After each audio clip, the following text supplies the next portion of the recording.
It is a bonus day 4 with the man Frank Scalish on a Tuesday. We're wrapping up the year. It is December 30th, 2025, last show of the year. And I got a hold of Frank and I said, Frank, I know you've got like 7 kids, 9 grandchildren, 11 cats at the house over the holiday season, but can we slide in a show? And he said, buddy, you should mention, but I think I can slide in a show. So bonus show. Bonus. Frank Scalish. We figured, what the hell? We've had such a great year in 2025. We might as well just close it out, bloviating about the year that was, a little bit to look forward to in 2026, and then maybe a special guest in the second half of the show. Perfect. I love it, man. Yeah, you called me the other day. I'm like, yeah, I'm in. Yeah. All I've been doing is painting lures and making a cat house. Yeah, you're talking about that. So you made an insulated multi-level cat house for some stray cats. Yeah, so it's not multi-level. It's just big enough to house 4 or 5 feral cats. My mom. Wait, feral cats? We're not even talking about. No, we're not Bama even talking. Or... No. We're talking about my mom. So my mom, back in the day, my mom's a softie for animals. So she's like, oh, I have this cat. He keeps coming over the house. And so I keep feeding it. And I go, well, that's why he keeps coming, because you keep feeding it. And she goes, I need a little house for it. So I'm like, okay, let me see what I could do. So I went out and on the way home from fishing, I passed by this place that builds chicken coops, dog houses, blah, blah, blah. So I whip in there and I get her this little dog house. It could hold probably 2 cats. This dog house, peaked roof, cute little house. I bought it. I brought it over, set it up for her, and she put little blankets in there, and the cat would go in there and sleep. And so she had this feral cat. So then she got 2 feral cats, and both cats could fit in the dog house. Do you get feral cats, or do they just show up? They show up. Okay. And so she's got 2 of them. So for a year or so, she's had these 2 feral cats, and ironically enough, now she has 4. And so she's like, I need a bigger house. And I'm like, God bless it. So I went online and I looked for an insulated, heated cat house for multiple feral cats. And it was like, listen to this, dude. It was like $200 and some. So I bought it. It comes to the house and it's this tiny little piece of crap. Oh, you got the Temu cat house. Oh, dude, it's the biggest piece of crap on earth. So I had to pack this box back the way they had it, which I don't remember how it went in. So I literally just shoved everything in the box and sent it back to them. And I said, well, I'm going to have to build you one. And so she's like, oh, you don't have to do that. And I go, no, you complain every day that the cats don't fit in the house and one of them's always hanging halfway out the door. I'll build you one. So I got an idea.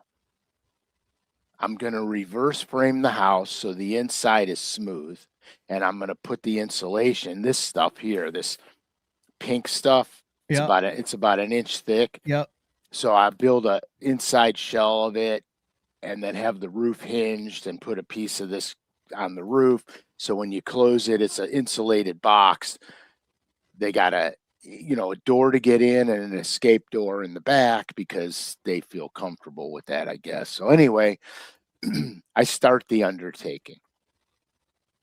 You're doing this in the garage or in the basement? In my basement, because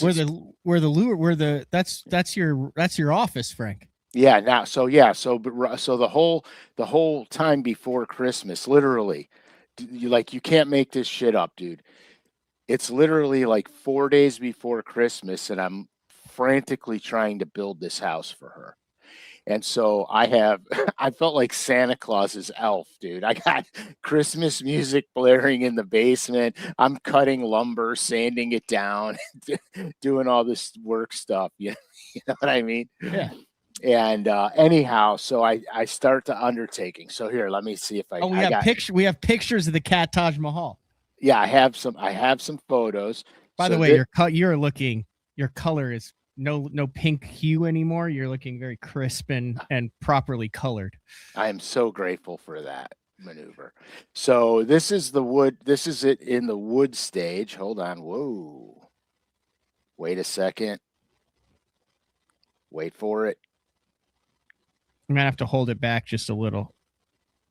For No, some reason, the screen is too bright. Oh, there we go. Holy smokes. Yes, no, that is a So that's the wood version. Okay. okay. And then so the only paint that I had was the paint to match my house. So I started painting it. Hold on. Oh, you're painting it. Hold on. God bless it. You have to pull it back just a little and then forward a little. It's about to do it, then back a little. Then you just froze. What in the world is going on? Oh, there we go. Oh, wow. Little brown, little trim on it. You painted the trim around the doors. There's multiple there's a back door and a front door. Yeah, so oh, now you just turned your phone off. Doggone it. Just bear with us, folks. If you just joined us, Frank is showing us his construction project. This is for 5 feral cats at his mother's house. Yes, so I'm getting it. Why is this doing this? It never does this. It never does this. We got a good idea though. All right, so let me show you the finished product. Okay. Anyhow. So the roof, when I made the roof, okay. You have it hinged so you can take the roof off so you can clean the inside. Right, but I also rhino lined the roof. I used bed liner on the roof. Okay, there we go. It's getting there. It's taking a while for it to focus on the light because you have such a quality camera there, Frank. There we go. Oh, wow. So little black roof on it. Yeah. Rhino line, so it's nice and dry in there for those feral cats. Yeah, so that's oops. Yep. There you go. We got anyway, that's that. So yeah, so that's like a multi-day project, Frank. That is not just something that you just go down and throw together. No, so that's no. So drunk wood, if I ever get fired, I could woodwork, man. If you need help, I could be your little slave in the, cutting wood and stuff for you. I'm just, I gotta keep my options open. I didn't know that you were that handy with the woodworking, Frank. Okay, so the story time with Frank Scalish. Okay, so here's how it happened. Okay, when I was fishing the elites, and I would come home if we had time in between events. My buddy's a contractor, so my buddy Brian would say, "Hey, dude, I could use your help. Can you help me?" And I'm like, "Yeah, sure." And so for the course of my bass fishing career, whenever I was home, if he needed help, I would go help him. And so he taught me how to do, electrical, plumbing, everything. That's how I learned all this crap. And so yeah, man. So that's it. And it's funny. So I don't do good with heights. You guys know that, right? I don't do good with heights. Yeah, neither do I. We have that in common. Perfect. So he calls me up at one day and he goes, "Hey, Frank, I got a job, but you're going to hate it." And I go, what's the deal? He goes, "We got to repair a rotten roof on a building, and it's about 140 feet high." That's 14 stories. And I'm like, "No." And he's like, "No, I need your help, man. We gotta cut the rotted wood out. We gotta, put the new wood on, and we're putting a tin roof on this thing." And I'm like, "What?" And he goes, "Yeah, so come on." He goes, "You'll be fine. I promise. You'll be fine." We get paid for this, right? Oh, yeah. He goes, "You'll be fine. I promise." I said, "Oh my God. Okay." So listen to this.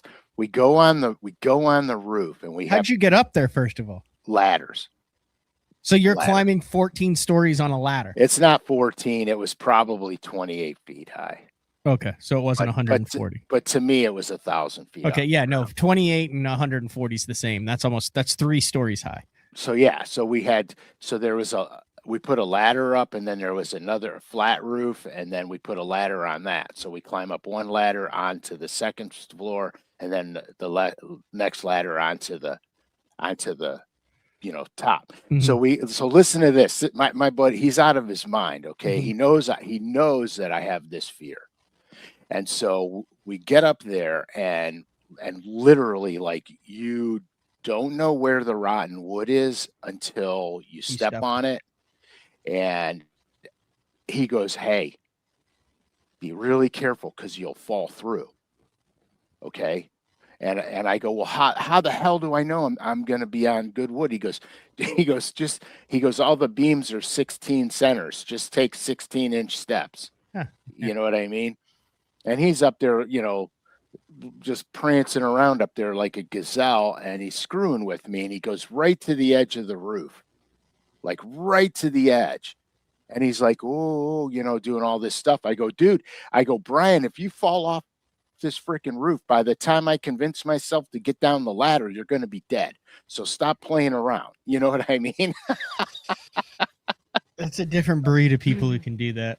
Oh yeah, I got a buddy, Rick, who Rick Harris guides on down in Texas. And before he was a full-time guide, no experience, nothing. He worked for a couple years as a windmill repairman. Nope. And literally would send videos of him at the top of these things, changing the lights, checking the motors, oiling, greasing things, and all that. And I'm like, no. WTF. And he's like, "Yeah, man, it takes a little while to get used to, but once you do," he's like, "it's really peaceful up here." Oh yeah, sure it is. Sure and I'm like, "Well, who's with you?" He's like, "By myself." No. I used to get in my tree stand and my ass would grow hands. Yeah. I'm like, "No, I'm not moving." Dude, I can't do it. Like, we were in Scotland last year, and there's this like long, really nice bridge, but it was probably 14 stories. It was probably 140 feet over the river below. And it's just like a bike trail that goes right along the edge. And it's just like waist high. And we had to walk across it. It's just outside Edinburgh. And we Court's just prancing along, looking. And I'm like, stopped. I'm like, the golden retriever that's got its legs all spread out. And it's like, going, looking. And she's like, "Oh, funny, good." And I'm like, "No, I'm serious." So I'm like, I man up, I buck up, and I'm like, I'm doing it. And my legs are literally turned to jello. Like, I have no trust in myself when it comes to anywhere within 10 feet of anything over 10 feet tall. Yeah, same here. And I never used to be afraid of heights. I don't know when it happened, because we, as young boys and early teens, we would climb to the top of the oak trees, like where the squirrels live, and it never bothered me. We would jump from branch to branch, and then all of a sudden, one day,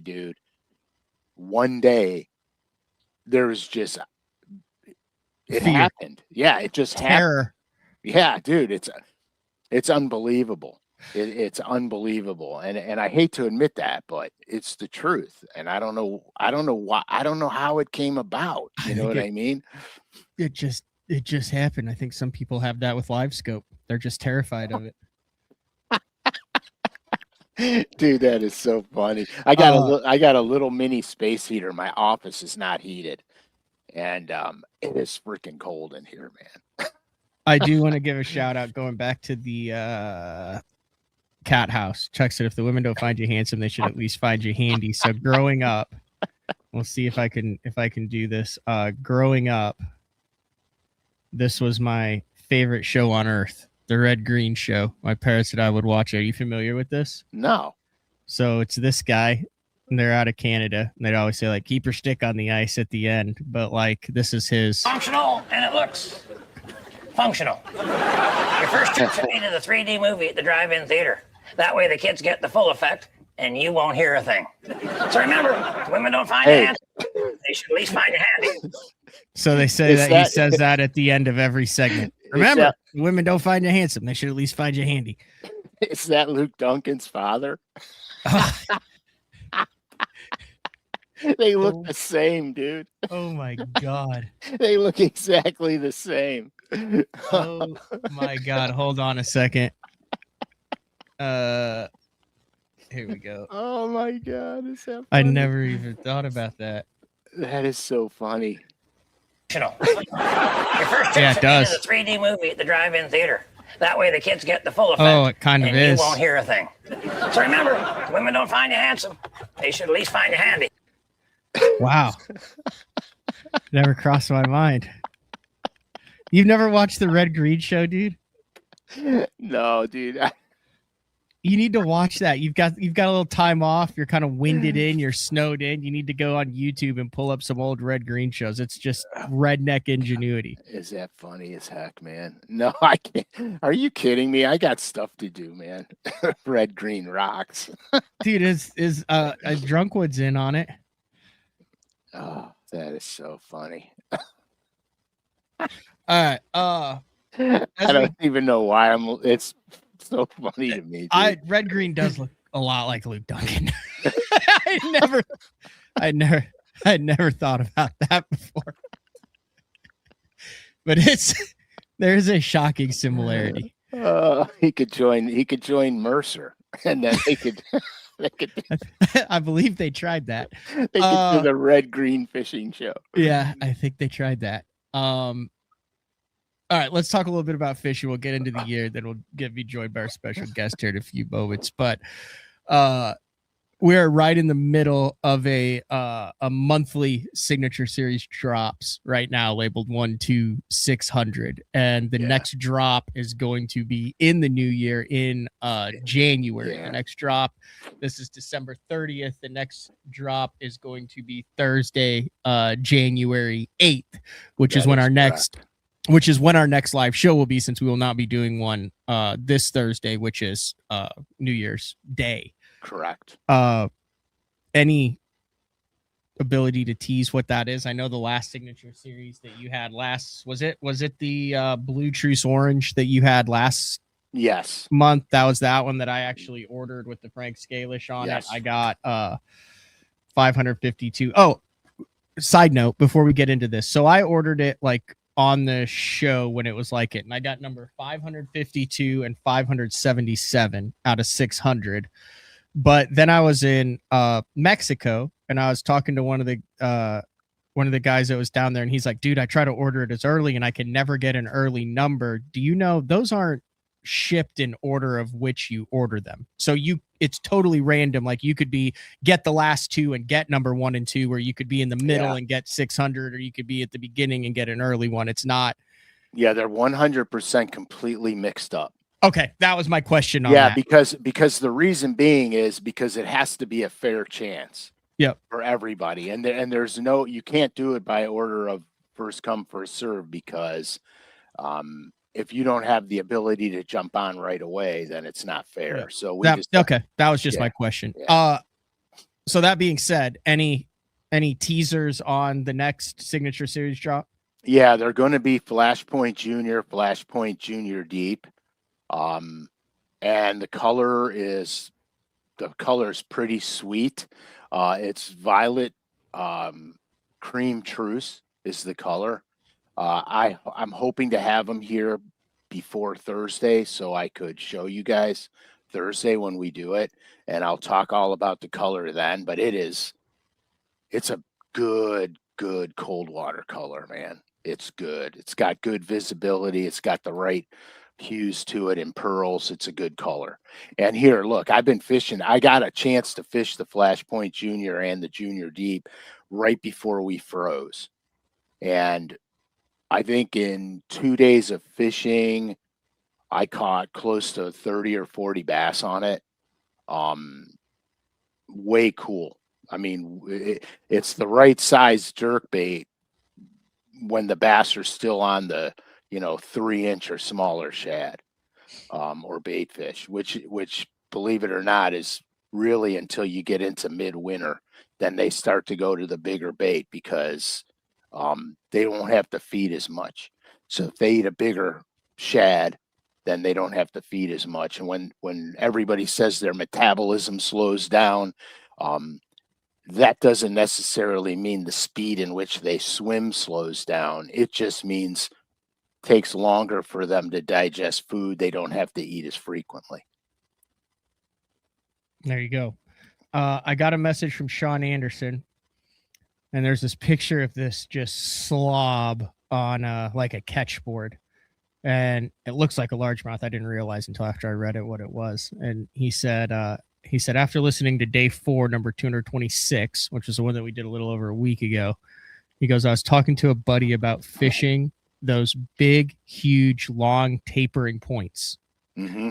And he went out fishing yesterday and landed this 9.58 spot doing exactly what Uncle Frank said. 9-pound spot. You got a picture of that thing?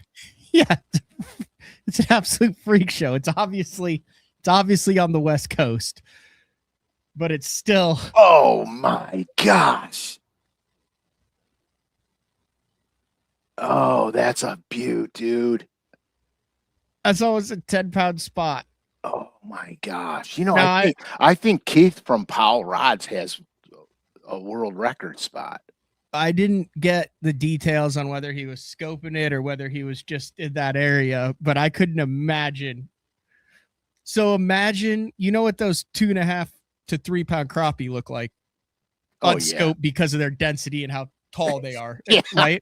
Yeah. Could you imagine this thing is 23 inches long and has to have a girth of 23 inches. It looked like a Volkswagen.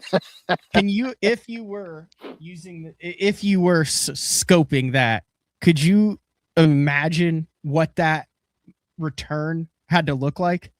Dude, like a giant light bulb. And here's the wild thing, like you're not going to see the tail wiggle on that because look how tiny the tail is in comparison to the bottom. That's just going to be a giant moving sphere. Dude, that's a beautiful fish, man. Yeah. 958. And I feel like you may have had a hand in that, Uncle Frank. Wow. I've never even caught a 5-pound spot. Really? Yeah, never. I mean, I've caught a 411 is my biggest spot. Oh my gosh. And that was checking to see if they were still there. That was the last time ever. It was 2016. That was the last time ever I checked to see if they were still there for an upcoming tournament. Like I was on Lake Hartwell. No, obviously no forward facing, nothing. Had a brush pile that I knew where it was. Caught some like the first day of practice. We practiced like 4 or 5 days. So I was planning on starting there. So of course, like a dumbass, the last day of practice with an hour left, I run past it and I'm like, oh, I'm just going to see if they're still in that brush pile. I was throwing a drop shot. I was like, and I'll shake it off. But of course I didn't have my hook cut off. I didn't have a hitchhiker on now, like a dumbass. Yep. And I cast in there and it goes da-dunk. And I'm like, oh yeah, they're still here. And I can't get it to shake free. And then it's stuck in a little stob. And then of course it hooks itself. And then it comes out of the stob and it comes up and jumps and it's a freaking 411. Which I would have caught probably first casting next morning. Dude, that was a money fish, man. That was a money fish. I mean, technically it was a classic fish because I finished like 9th in that tournament, like 3 pounds out and only had 7 pounds. Yeah, anyway. Wow. Could have possibly been. But that was the last time I checked on fish that I planned on starting on. Would have been 10 years ago. Yeah, I find that a lot of guys have a tendency to overfish in practice. Mm-hmm. Living in Ohio, you know you can't hook them because if you hook them, you lose. They won't there's catch 6 fish. Right. We're all fishing for the same 8 fish. Mm-hmm. But yeah, that thing looks like a feral cat. I guess my house is too big. I gotta shorten it up. There's only 3 now. Why do I only have 3? Check out the spotted bass. Dude, that reminds me of this story. So there's this lake by our house. Well, it's not. I say by my house. If I say a lake by my house, understand that at best I got an hour drive. So it could be anywhere from an hour to 3 hours away. So there's this lake. It's a musky lake, and it's got a causeway that runs across the lake. It's Pymatuming Reservoir. This is an old article. This guy goes to the causeway, and they have a place you could park on the causeway. You could get off and park. So this guy goes there, and he's got one of those little tiny dogs. I don't even know what they are, like A Pomeranian. a Shih Tzu or something like Shih that, Tzu, whatever it is.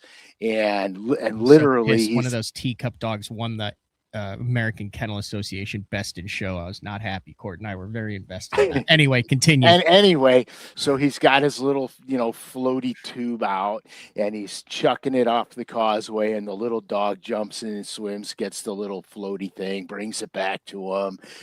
Good boy, good boy. Here, go fetch, go fetch. He throws it back out there. The dog is dog paddling out there, and this freaking muskie comes and takes the dog, dude. Oh no. Yeah. The muskie. Oh no. Dog. For good? For good. Oh no. Yeah. Oh, that would be traumatizing. So I was telling one of my buddies, I go, we need to make hook harnesses and go buy puppies. Oh God, we just got canceled. I feel like maybe you could do a lap dog pattern, and then we could get Juice to do like the hair tail on it. We could do. Remember when Kennedy was all in on the baby ducks? Yeah. Yeah, like a 2 or 3 year deal where he was trying to have the most realistic baby duck. Yeah, but see, the fly pattern guys have already done all that. Oh, did you see the fly? No, because you probably don't. You probably don't mindlessly scroll Instagram at 3 a.m. So I came across this dude who's got a fly, and the fly is 6 baby ducks in a row connected with, I would assume, braid or something. So when you cast it and you land it, it's duck, line, duck, line. So the fly is probably 6 feet long, but it is comprised of 5 or 6 baby ducks in a row. And then as you strip it, all the ducks kind of just go behind it. And the whole thing is, you're waiting for a pike or muskie to come up and take, and there's a hook in each one of the ducks. That's money. But man. It's literally a 6 foot long streamer, basically, with poofs every, they look like freaking ducks. Yeah, that's so wild. You guys got to be throwing it on a 12 weight. Like, I wonder how long you would have to chuck the duck to get a bite. Depends where it lands, man. Yes, it is 100% a duck hunting decoy line. Yeah. I wouldn't even know how to refine that. That's funny. That is super cool. Yeah, the fly tires, man, because I tie flies like a madman, and some of the articulated sculpin patterns and stuff that we make are just brutal. They're unbelievable. We got onto Australian possum for one time, and those flies. Have we looked this up before? What are you looking up now? Just what an Australian possum looks like. Yeah, no, I didn't. I never have. But is this legal? Yeah, so we get this Australian possum fur, and we make these little articulated sculpins, and man alive, we smashed them on it. Is that it? Yeah, that's it. The fur is so soft, it's unbelievable how soft that fur is. You say, "Don't take my fur." Yeah, take my fur. No, not the fur. Yeah, I'm too cute to make a fly out of. They do. They look like they look. This guy definitely knows he's being hunted for his fur. Oh yeah, he's got the big scary eyes going. Oh no, please don't. Those are way cuter than the American possums. Oh yeah, heck yeah. Our possums look like Jesus. They look. Oh, they look like death. Oh yeah, our possums look especially when they do that. That, like, the other night I went when I got back, I went to take the trash out, and there was a possum out by the street roaming around. And how I know they will. I've never even heard of a possum attack, but I was like, I was head on a swivel that whole time while I was dragging the trash, because it's a solid acre out there. I have to walk all the way down there to take the trash out. That's our only marsupial. In the United States? In Ohio, for sure. It's the only marsupial we got is a possum. I was unaware of that. Yeah, man. They're cool. We got tons of them here. The Virginia possum is the only marsupial in North America. Yeah, that's our only one. I had there was a and the duck-billed platypus is the only egg-laying mammal. I did know that. I will tell you, the worst nickname you could have is if you're known as the possum. You got to be one ugly dude. Well, my buddy Owen used to always say that my hockey fighting style was that of a possum.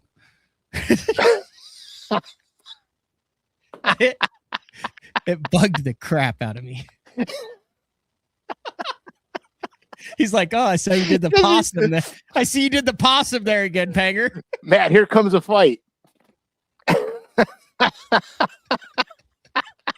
It did. It bugged the crap out of me. Oh, I'd be pissed. I'd lay him out just for that. Just for that statement alone, I would lay him out. Oh, here we have our fearless leader, Mark Jeffries. What's up, Marcus? How are you, Frank? How you doing, Matt? buddy? Do you get possums in the backyard there? I know you're always sending me security cam footage of deer. Oh yeah. Yeah, we have a pet possum. I'm the only guy who doesn't live in a neighborhood, and these two have herds of deer. Like Frank lives in a densely populated neighborhood. His backyard is maybe 1/8 of an acre at best. Yeah. Maybe 1/10 of it. Like It's 3 big steps and you're across his yard, and he'll have 10-point bucks in it. Mark apparently is keeping the corn companies in business because he's dumping truckloads of it in his backyard. Because now that he's over 60, all he wants to do is feed. Gosh, you guys are old.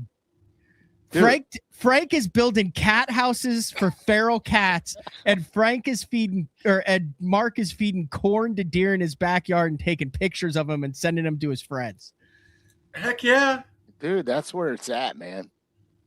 The deer here are so tame that we'll sit on the patio and they literally come 10 feet away from you and lay I was down. there when it happened. It was wild. Yeah, they're not tame here. They're very spooky. You got to start tossing the corn a little bit closer to the house. Yeah, you should have seen how I had to explain to my wife that this is not how it is when you're deer hunting in the woods. Yeah. She's like, I don't understand how you don't get one. See, can you see that, Frank? Oh yeah, you There's too sent much me. You sent me that picture. Yeah, That's your backyard. that's my backyard. Outstanding. That's where you see like a skinwalker in the back of that with like red eyes, and you're like that type of photo where you're like, what in the hell is that in the? It's a In the chupacabra. alder, what is that in the alder bush? It's a chupacabra. Everybody knows they're real. No. We have gone off the rails. Yeah, so I just figured I'd get Mark up there to kind of close out the year. We're just bloviating. I would be remiss if right off the hopper we didn't talk about it. We did a call to action. It worked. Thank you for all those who contacted the Sooner Bowling Center to try to get Mark Jeffries' lifetime ban raised. But it's not often that you have the opportunity to interview someone who has received a lifetime ban from a family bowling center. I don't know why, Frank. It has absolutely nothing to do reason. with fishing, but just for my own entertainment, I think we need to dive into this, Mark. And be careful because you don't want to be banned from day 4. No. Seriously, I have no idea. I don't believe Why this. I'm I dug a little deeper, and you said that there was potentially some nefarious lane oiling that took place several years ago. Yeah, I mean, it was quite obvious and proven by the methods and the path that I went down to justify the premise that the pair of lanes that we were bowling on in league was not comparable to the lanes that everybody else in the league was bowling on. And you believe that was intentionally, that you were intentionally singled out for poor lane conditions based on a disagreement with the lane oiler at that establishment. Had you had words with the lane oiler? What are they called? What's a lane oiler? Is he called like the slicker? No. What's his mechanic? Mechanic. So the mechanic. So did you have a long-standing beef with said mechanic several I years did ago? not. I did So not. why do you believe that mechanic singled out you and your partner's lane? Was he friends with those you were bowling against? Look. Here's the deal. All right. Now, Matt, you've known me for a lifetime. Far too long. When I bowl, listen, when I bowl league, okay, and it's a quote unquote competitive league, I'm not there to socialize. I'm not there to make a friend. I'm there to compete and bowl and get better. I would like to point out this is beer league senior bowling, but okay, continue. This might have been your first problem. You're the guy that's two-handed me in the back of the legs playing men's league at 10 p.m. on a Tuesday while I'm on a breakaway. No, it's not comparable to beer league. It's just, look, man, I'm not that. You're not there to drink beer and stale pizza. Yeah. I go, I bowl, and at the time, by the way, I don't think I told you this, man. At the time, I was trying to break a state record for the highest senior average for a season in a league. Oh, so you had something else to lose. Yeah. Yeah. Okay. I'm tracking. Did the Oiler know this? Or the Slicker? No. The mechanic. No idea. Wow. So at the time, it happened that time. Okay. I did not scream at anybody. I didn't cuss at anybody. I didn't throw anything. I calmly sat down and wrote a letter to the owner about how unfair this was and had proof that I was correct in my assessment of what took place. Never heard a word. Zero response. Now, granted, remember, what am I truly? I am the customer of this establishment. Am I not? You are. I had a complaint. Whether I was right or wrong as an owner, what should that owner have done? At least reached out to me and said, hey, look, man, you're off your rocker. There's no way that happened. Just look, I'll make sure that even if it remotely even happens again, according to what you're thinking, we'll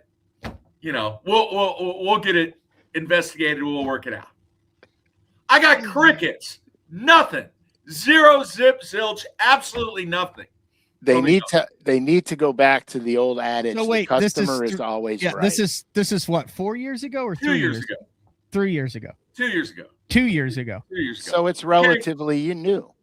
So hang on. So 2 weeks later, the same exact thing happens. And explain again what happened. Like, you get to your lane, it's league, you're bowling, you and your partner in one lane, you're bowling against the arch nemesis in the lane next to you. You start rolling the balls and you realize your lane is jacked up. It is improperly oiled. Yeah. Right? Yeah. So was he giving you a dry lane or was he giving you an extra wet lane? No, it was hooking out of it was like bowling on sawdust. That's how bad it was. Okay. So explain for the people listening the oil and what it does to the lane and how it could change the way the ball goes. Okay. So there is a machine like for hockey fans out there. It's kind of like the bowling Zamboni. Called the Master Lube, right? Okay. And it based upon how you program the machine, it puts the oil pattern down on the lane. Okay. If you don't put oil down on the lane, your ball is going to go in the left gutter. Always. It's just going to hook. And what was happening is we were on the low end, and I looked down from the mid section to the high end of the bowling center. There's like 7 baggers, 8 baggers, front 9, 260s, 280s, and we're down here grinding out 170. I'm like, well, what is going on? I can't even keep the ball on the right-hand side for the second time in 2 weeks. So I went down to the high end. I grabbed, yes, I do have friends in this league. Okay? I grabbed a friend of mine, and I said, Sky, come down here. I said, I want you to throw a shot. This was after league was over. I want you to throw a shot on lane 8. It's like, okay. So he goes, he gets his ball, he throws a shot on lane 8. It goes in the left gutter. And he can't keep it on the lane. Okay, so and he had been And this bowling is on two- a different lane. Yeah, and this is 2 weeks after you'd already been screwed by some improper oil Yeah. and had written a letter and had heard nothing about it. So I sat down once again and I wrote another letter. But there was no in at the bowling center, like you weren't like chucking Coors Light No. things. You weren't like you weren't like Nothing. there was no scene that was caused where you were like, we need more oil on 7. No. Nothing. Okay. 0. All right. So I waited and I waited and I waited and I never heard from the owner again. All right. Now, 2 letters. I did have a friend read both of those letters before I turned them in. And he said, look, man, you're like very professional. It was very well written. There was no rage in the letter. It was like, look, we got a problem. What can we do to fix it? It's basically what it was. All right. So we decide, because we ended up winning the league. Okay.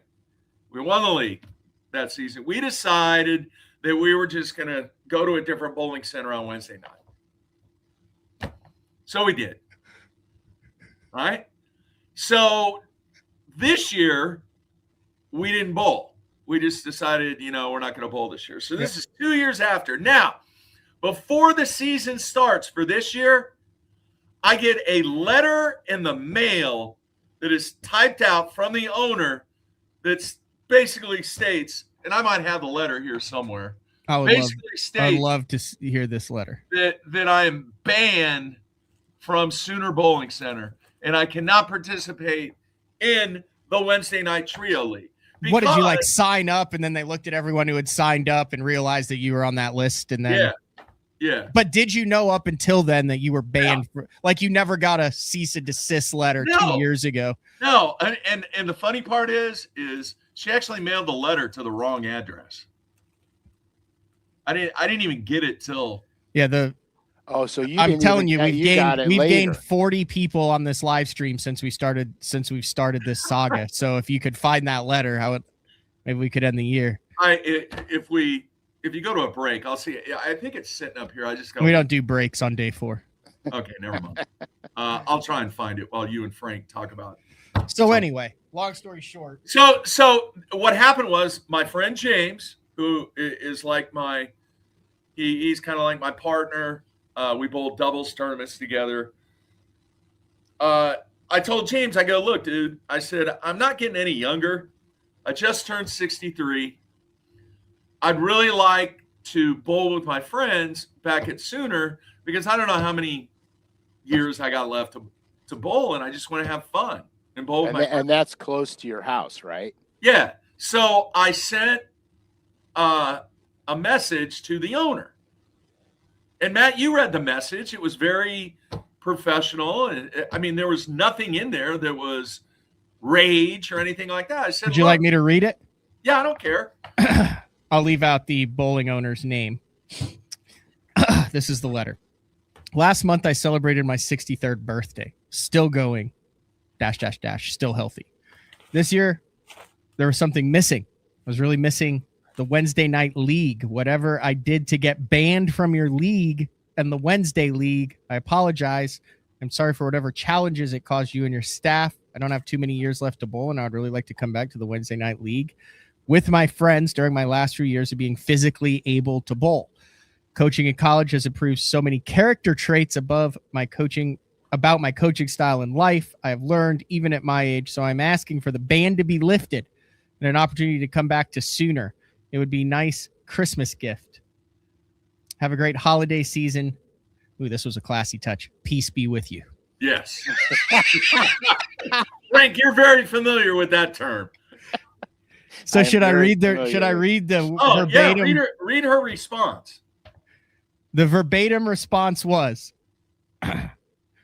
things are operating well on our end, which confirms that the decision made was appropriate. Therefore, the original decision will stand. That's it. Woo. I just poured my soul out to this lady and apologized for whatever I did, which I still have no idea what I did.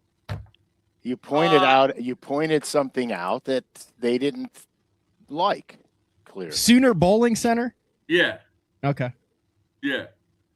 And I have yet to get any kind of follow-up. I got nothing. Well, I don't think I think that Chat GPT generated one sentence response. Things are operating well on our end, which confirms that the decision made was appropriate. Therefore, the original decision will stand. That was clearly, how do I let someone know they're still banned from my bowling establishment? Chat GPT, enter. That sentence is an AI generated sentence that makes them sound, you know what I mean? Like, I think that is the end of it. But I was saying, just a groundswell of classy and respectful response, not hammering them, nothing bad, not anything that you can't be on there and be like, the beer was stale, because you don't know that, but you could go in and just say, hey, your chicken wings were cold. Yeah. I'm not saying like bury the business. I'm all for family-owned small businesses, but I'm also for fair treatment of the patrons. And I feel like perhaps that you got the short end of the stick in this deal. I also feel, and this is just me, and I've known you a long enough time that you may be upset that I'm going to say this. I feel like you maybe left some key details out in how the original lane oiling situation was handled 2 years ago. I did not. That's just my opinion. I'm entitled to it as a red-blooded American, as is Frank. I think Frank might be on my page on this. There might be some small details, maybe just a minor, some minor omitted things. I feel like just two classy, well-handled letters would not result in a ban. Dude, that is it. Now, as I reflect. Reflect or recollect? The second letter that was handwritten, there was a desk attendant at the desk, because this is 10 o'clock at night, 10:30. Yeah, she's not there. So there was a desk employee, and I got an envelope, and I put it in the envelope and put her name on there, and I walked it up to the desk, and I go, I don't remember the kid's name. John, here, will you please give this to Mandy? And he grabbed the letter and he opened it up and he started like he was going to read it. And I snagged it out of his hands. I go, that's not for you. Now we're getting somewhere. I said, that doesn't have your name on it. Now, can you see me doing that? I didn't do anything wrong. Yeah, I could see you doing that. I could absolutely see that, Mark. I could see it, man. I could see it. Let me ask you one simple question that'll tell a lot. Out of everybody that was in the bowling center at the time, how many people in that bowling center by the end of it were aware that you were having some lane oiling issues? Not that many.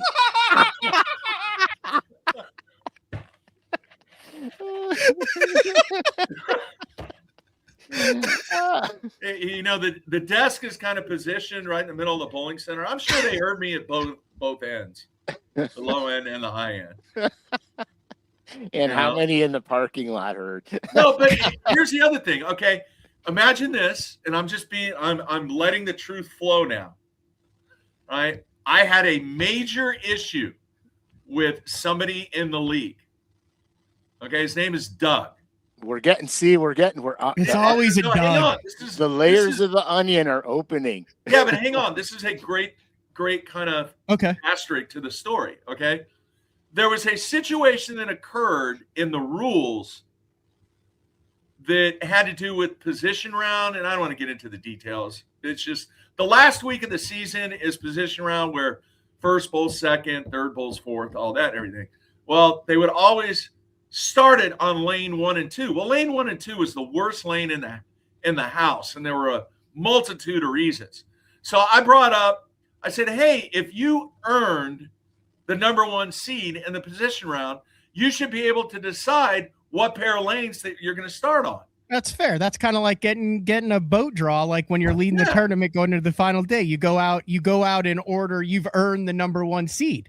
Yeah. So then Doug said that I was full of it, and this was, so then me and Doug got into a shouting match. In the bowling alley or in the parking lot? I mean, it was loud because he's as loud as I am. All right. So there's a mitigating circumstance. No, but hang on. All right, this will tell you a lot about Doug. Okay? So the next week that we come in, me and Doug get together, we get it all worked out.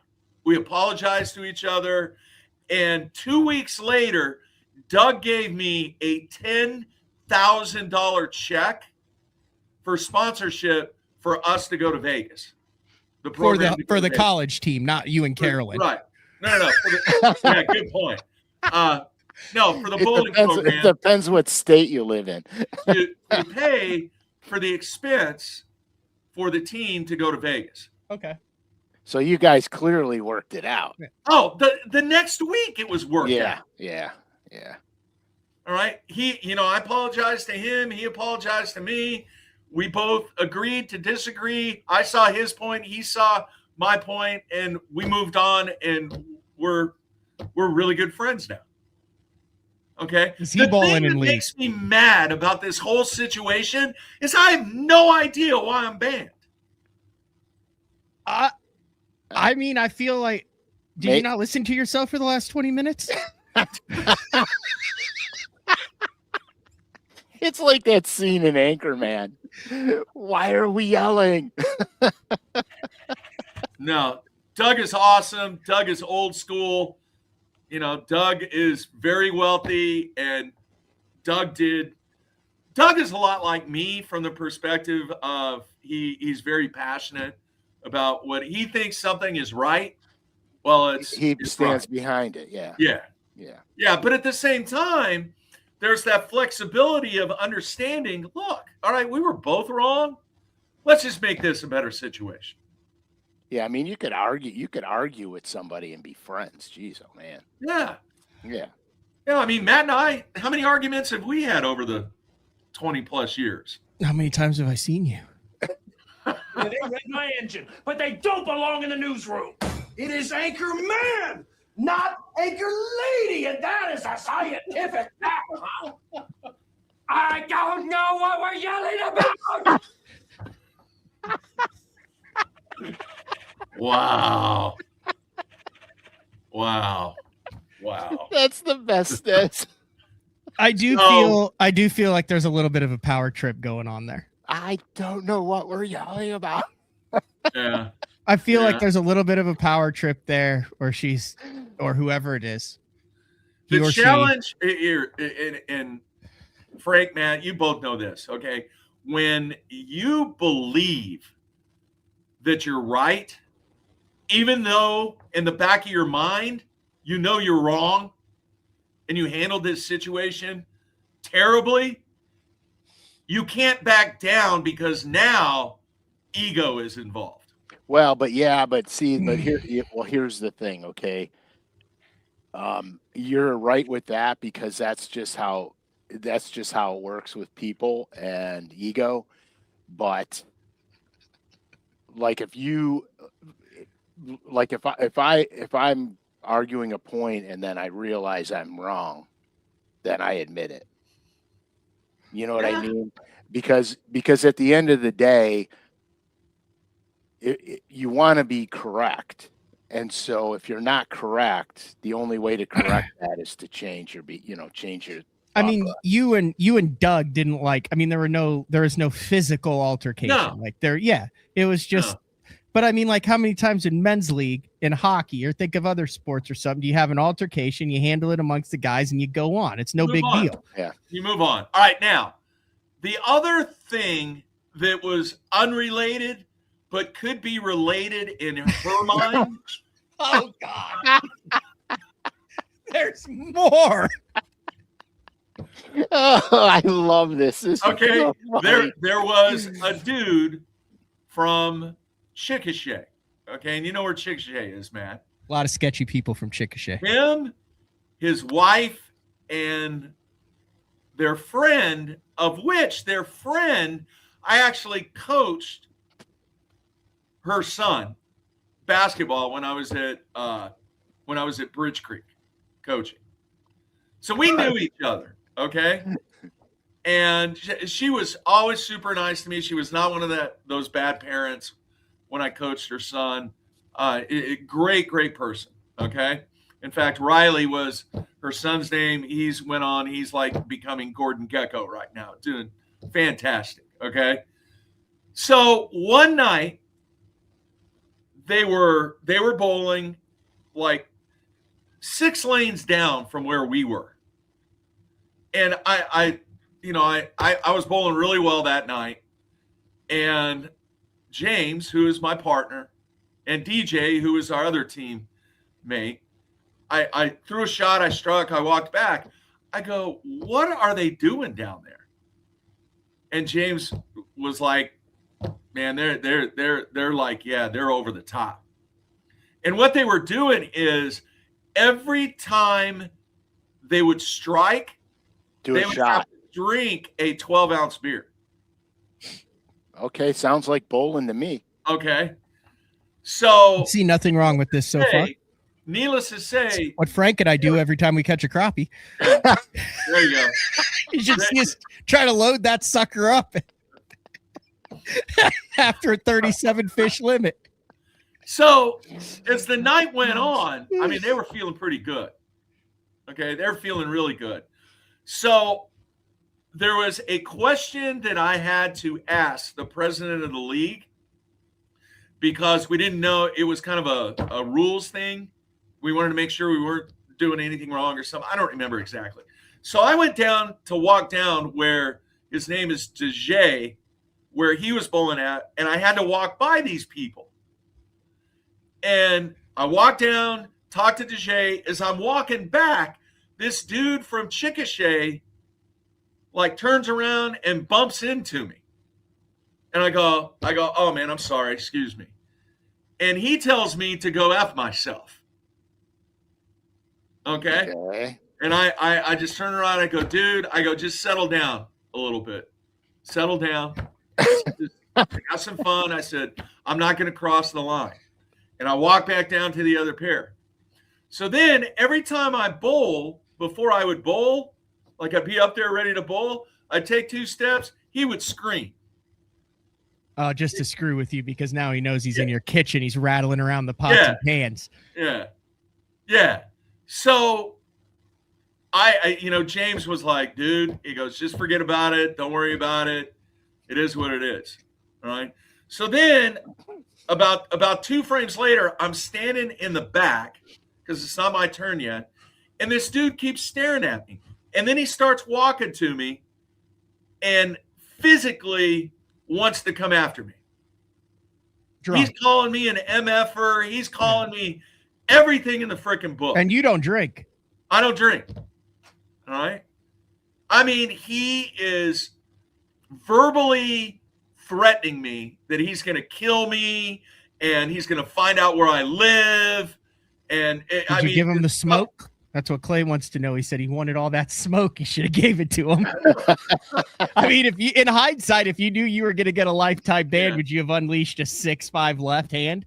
He would have been dust. Okay. He would have been dust. All right. But see, I think not just about the now, I'm thinking about, all right, I could just see this, I'm seeing Channel 5 News. I'm seeing 4 separate incidents right now that are building a picture of incidents at the Sooner Bowling Center. Yeah. So most of which were out of your control. Here's this college bowling coach mugshot, with the number behind me because I attacked some little drunk dude that was calling me an MFer. I was not going to cross that line. I see shirt potential.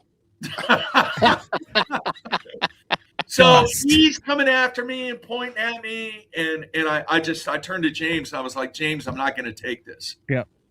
And I mentioned all this in the letter. I was like, you had a customer that was physically or verbally threatening me and wanted to fight me because they were so drunk because you served him, your establishment served him too much alcohol. I got crickets. I got no response. So those, honestly, all right, honestly, there we go. Those are the only two other things that I have not told you, Matt. And I had nothing, and I thought I handled both of them. Yeah, I don't feel like there's anything that Scary. you've done that warrants expulsion from the Sooner No. Bowling Center at all. No. Yeah, She I got don't called either. out. Look, she got called out. She's not that knowledgeable when it comes to the details of what takes place in that lane machine and the lane programs. Yeah. She's just not. I mean, and that's okay. You're playing checkers, you're playing chess. Yeah, at the same time, as a customer, even if that customer is way out in some galaxy that doesn't even exist, you still acknowledge that the fact, hey, you know what? He is a customer. Yeah. Right? He or she. You know what you needed, Mark? What? You needed a Frank Scalish to handle things. I don't know. I even had one dude tell me, Frank, I got a little bit of a problem here. Don't worry about it. You'll never have an issue again. No, Frank, I had one guy tell me that they were discriminating against me because of my age. I'm like, dude, I'm not that old. I mean, come on. No. You honestly could pass for 50 now. I don't know why. It would be a lot better to accept if she would just tell me why she's banning me. Even if it's just, Mark, we're tired of your bullshit, and I'm good with literally that. that's the only reason why. Yeah. Yeah, that would be fine. But you got to understand. She's played checkers. Mark's played Dungeons and Dragons. I mean, I am so glad I can come on this show and entertain people with my life. No, I would be upset too if I felt like I had been screwed out of being able to fish Wednesday nighter, because I know how much I enjoy fishing stuff like that and how much you enjoy bullshitting with your buddies. And if you have a disagreement with the tournament director and maybe one other guy and you feel you got shafted out of it, you don't just go quietly into the night. Yeah. Yeah. So I'm waiting. I'm still patiently waiting. I'm like somewhat hopeful that I'll get okay, Mark, I've changed my mind. Mm-hmm. But I said, should people decide to leave Google reviews, Yelp reviews, whatever, we're not here to hate on the Sooner Bowling Center. We're here to just, like I said, get Mark back on a lane. There you go, Frank. Hey, here's okay. This is not damaging or hateful or anything like that. Here's the phone number: 405. Oh, wait, really? I kind of run the show now. I don't know if I'm gonna let this one go down. 405. 360. Hey, are you banned from the league or the alley? The league. But you can still go bowl there? I don't know. I mean, I don't. I just got the DJI Osmo 5 with the head attachment, and I would like to clamp that onto your gigantic red-headed melon and have you roll into the Sooner Bowling Center with that on live stream. It's got a live stream function. I would like to break every BTL record on day 4 as you attempt to enter those premises. Order a bucket of beers, get some size 14 shoes, and pick up lane number 1. Hey, this is all I was going to say. All right, you guys can look up the number at Sooner Bowl, Norman, Oklahoma. Just call and say, hi, my name is Sam. Listen, please let Mark bowl. And that's it. Please tell Mandy to let Mark bowl. That's it. There's nothing wrong with that. Is there, Frank? I don't think so. I don't see I it. feel like everyone should say that their name is Doug. Yeah. Everybody should go make reservations to bowl and give them and say their name is Mark. You would go back if they let you. If they let you. Yeah. I absolutely. I feel like you got the short end of the stick, but I appreciate your candidness.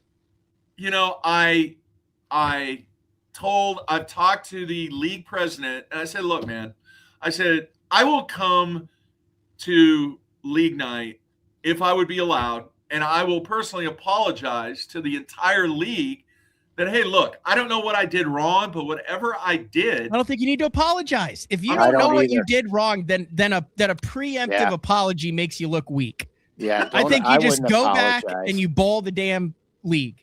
There's no need to preemptively apologize. I really don't know what I'm. There's nothing worse than for. someone who, instead of saying, a chronic apologizer. Yeah, don't. I wouldn't. You don't owe them an apology. And quite frankly, I mean, if they don't want you to bowl, they won't let you. But I would just go and try to do it anyway. Yeah, I mean, can you imagine being banned from the lake that you like to go to all the time, Frank? We know what lake that we're talking about. Okay, you get banned for that. Some dude is there at the ramp with a whistle and a stick that says, "No, Frank. So sorry, you're banned. You can't go there." Well, what did I do? A whistle and a stick. So he's apparently my boat marching band director. My boat would be under power and it would be sliding off the trailer right into the lake. Yeah. Because and honestly, there's nothing else that. So if you are not banned from the bowling alley, I think I'm dead serious. Yeah. I think we need to do a Dick Hiley St. Jude Bass Classic fundraiser night where we rent out the bowling alley.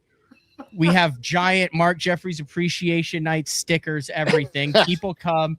We do the whole dang thing. We raise a ton of money for St. Jude. I like it. I like the Let Mark Bowl t-shirt idea. That's pretty cool. See, there's a lot of stuff that opens up. This is a great idea. It sounds like Doug is rich. Get him to open up a new bowling center across the street. Actually, they just built a brand new center right down the street from her. Well, I think you got a new place to go bowl. Well, it is a bowl. It's a entertainment center. It's not really Heyday? Main event. Oh, main event. I mean, Yeah. So what's the difference? They have way more it's stuff like a than Chuck E. bowling. Cheese for adults. So it's not Screw that. It's like fishing your turf. It's like fishing a tournament on the Disney ponds. Yeah, they don't have leagues. It's all birthday parties and group gatherings and fun, and they have string pins. They don't have normal pins. So okay, but fair enough. It's a bulk of her business that she is losing because the birthday parties, the rentals, that kind of stuff. It's her. I mean, the bowling proprietor, the independent bowling proprietor survives on league revenue. Mm-hmm. League revenue and parties and group gatherings. That's how they make the majority of their money these days. So have you considered a disguise? There's been multiple people that have suggested disguises, whether it be tans, dreadlocks, mustaches. Dude, you know how hard it is to disguise a 6'4", 235-pound dude? That's very hard. Especially when you walk with a 45-degree angle. That's very identifiable. This is true. This is true. I could put a mask on and they'd know who it is. Like Gru on the Minions. Oh, you could pull. I mean, this has been done in bass fishing. Transition to Marcia. Wear a dress and bowl on.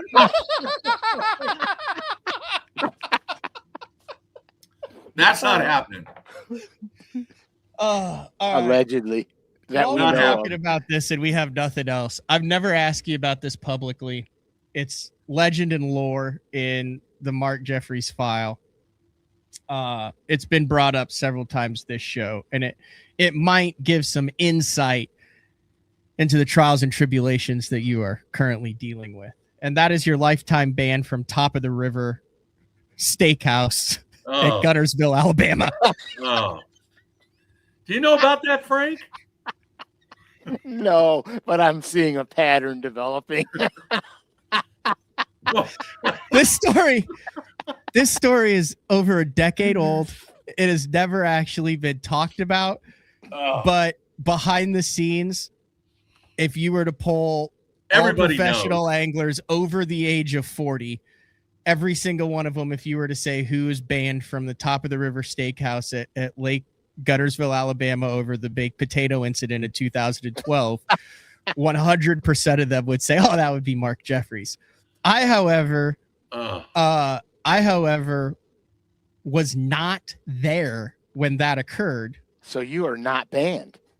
So I have only heard bits and pieces, but I've never actually heard what happened on that infamous evening. Well, Harold was there. How does the spud fly, Mark? No, it was a situation where I was trying to substitute a baked potato for a salad.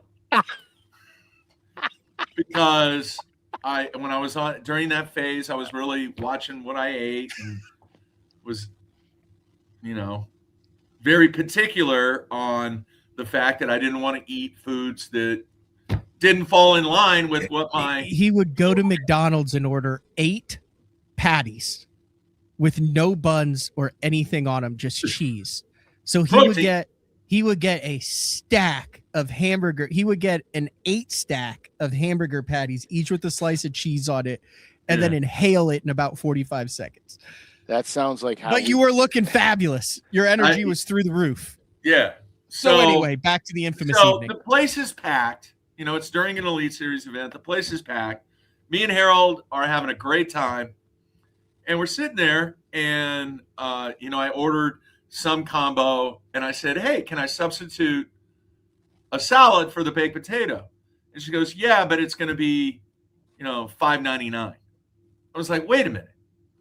I said, you're going to charge me for a salad that costs less than the baked potato? There's the establishment right there, right on the shores. You're going to charge me $6 for that? She goes, and the poor server, she was like, well, yeah, yes, sir. Yes, sir. I said, let me see this. Go get your manager. Go get whoever your boss is, go get your boss. So here comes this dude, man, and he's got this little kind of easy squinty mustache, got the tie on, looking. Mark, I'd like to make it to year 22 here. And he's like, sir, can I help you? I said, yeah. I said, man, love this place. This place is awesome. I said, but, I'm watching what I eat, and I can't eat potatoes. Can I get a salad for the potato? And he goes, well, yes, sir, but it's going to be an additional $5.99. Why are you going to charge me $5.99 when the salad costs you less money than a potato does? I said, do you not understand simple difference in cost? I said, I am the customer here. This was when I was real big in the I am customer mode. Okay. It was like, well, sir, I can get you a salad. In fact, I'll bring you the potato too if you want. I don't want the potato. That's the reason this whole situation. I said, what is so difficult about taking the potato off and bringing me lettuce in a bowl? What is the difference in that? I said, according to you, the difference is $5.99. All right, I'm not paying $5.99. I'm not. And Harold, meanwhile, is just sitting over there sipping his scotch. All right, just shaking his head. It was whiskey and water, no ice. Yeah. So he looks at me and he goes, I'm done talking. If you want a salad, it's $5.99.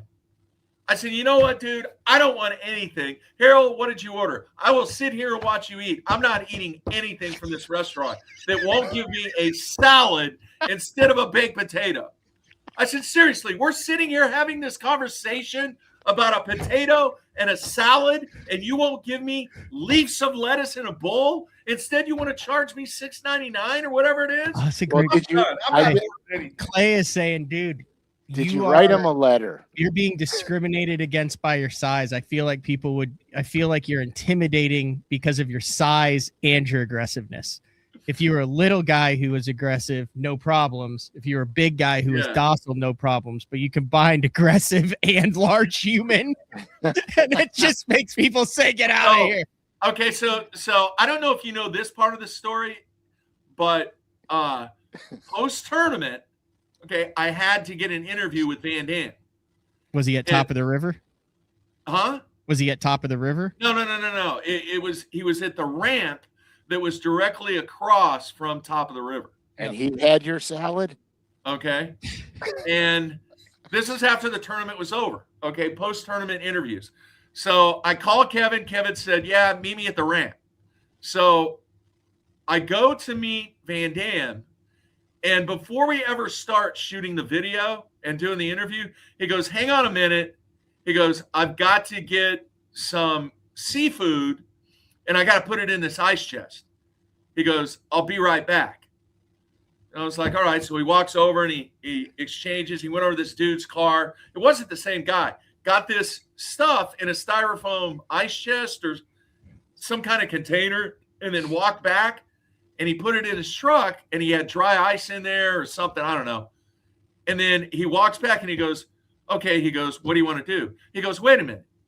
He goes, what happened last night at the restaurant? Well, what do you mean? He goes, dude, he goes, everybody knows. He goes, you want me to go buy you a potato? I'm like, oh my God. So Van Damme knew, everybody knew about it. So you're not writtenly banned. You were just verbally banned by the manager. Yeah. Yeah. He just told me, he said, I think it would be in all parties' best interest if you don't return while the tournament's going on. I didn't get permanently banned or anything. So, yeah. So Van Damme was busting my chops because he heard about it too. That was, look, probably wasn't the most professional or nicest way to approach the situation. Here's what I did. Here's another thing to the rest of the story. Okay. I left that server a $25 tip. That was very nice of you. All right. I went out and I gave her $25 and I go, here, I'm sorry for this whole situation. So, dude, in all this rage, there is a very nice person in here. Well, that's what I said. This is Sean. He said Mark's rare combined specimen of size and ability to gracefully express his opinion may be seen as intimidating. Oh, Frank, have you ever gotten in a heated, like, have you ever been threatened to not be able to return to a public setting in all your years of life? No. If I choose not to go somewhere, I never go back. Yeah. Well, we did have the one story with the Christmas tree. I don't think you've been back there. No, that's out of fear. Yeah. that's out of fear. No, I no, because if I get into a public incident, let's just say, it's going down only one of two ways. Either it's turning into something that is going to be very big, or I just walk away. See, I'm the opposite of all you guys. I'll get the wrong order of something that I won't even eat, and I'll just quietly sit there and go, I guess I'll eat it. Because I don't want to make I mean, I have never returned anything. Yeah, I've never done the I am customer thing. Like, I am the no. I remember when we would, and I need to stand up for myself more, but I remember when we would go on the road and something went wrong and Mark was like, hey, I'm going to take care of it. I would get, I mean, the anxiety levels at the time. And this was before I knew that there were things that could help with anxiety. Like when Mark's, the levels of anxiety that I would feel when Mark was getting fired up sometimes, I don't think you ever understood that, Mark. I probably not. Like, I would go back sometimes and like throw up. I had such high anxiety levels because I am so anti-confrontation. Yeah, but you know what? You know what, Matt and Frank? Part of the way that I have been the vast majority of my life is because of what I went through in my first 3 years of working at UPS. Yeah. I've never had the corporate experience. No. That had nothing to do with it. It was the fact that all people did was gripe me out because I was responsible for either approving or denying claims on damaged packages. Yeah. Okay. And Frank, I don't know if you know this or not. I mean, what sent me over the edge was I was in Hugo, Oklahoma, and there was a lady that shipped a bunch of stuff from Canada. And I'd only been doing this gig for probably 9 months. And I asked the center manager about this because it was like $3,000 in claims. So I asked the center manager, I go, what's up with this? And he goes, man, I'm going to warn you right now. He goes, be careful when you go see this lady. I go, what does that mean? Well, she lives kind of in a sketchy apartment complex. And in fact, if you want me to go out there with you, I'll go out. I'm like, no, I got it. I said, I'm going to deny it anyway because she didn't pack it right, according to the information that I got. So I go to the apartment complex. I got to walk up the stairs. I knock on the door. She answers the door. You know, hey, I'm Mark. I'm with UPS. I'm here to look at your damaged packages. Go inside, dude. It is a train wreck. All right. There is stuff that has been just obliterated, but all she did, she just threw it in these cardboard boxes. No packing, no nothing. Mm-hmm. All right. And quite honestly, it was just a bunch of junk. It wasn't anything. It might have been value to her, but realistically, it had no value. So we chit chat for a few minutes, and I tell her, well, you know, we're not going to be able to cover this claim because it was improperly packed, and I'm just not going to be able to pay it. And she went off on me. I mean, off. I said, ma'am, you don't have to cuss at me like that. I'm just being honest with you. And I mean, she was louder than me, if that's possible.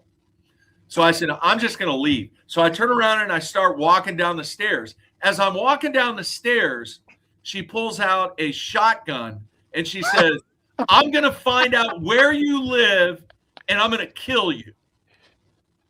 And I just kind of turned around and I kept walking and kept walking. She's screaming at the top of her lungs. So I go back to the center and I tell the center what happened. And he's like, man, I told you she was psychotic. So I called my boss and he was like, no.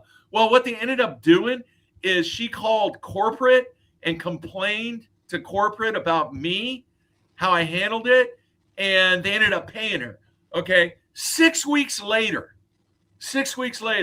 I fly to Houston to see a friend of mine, a fraternity brother. And he's dating her? Huh? And he's dating her? No. So we hung out in Houston for a little bit. I fly back.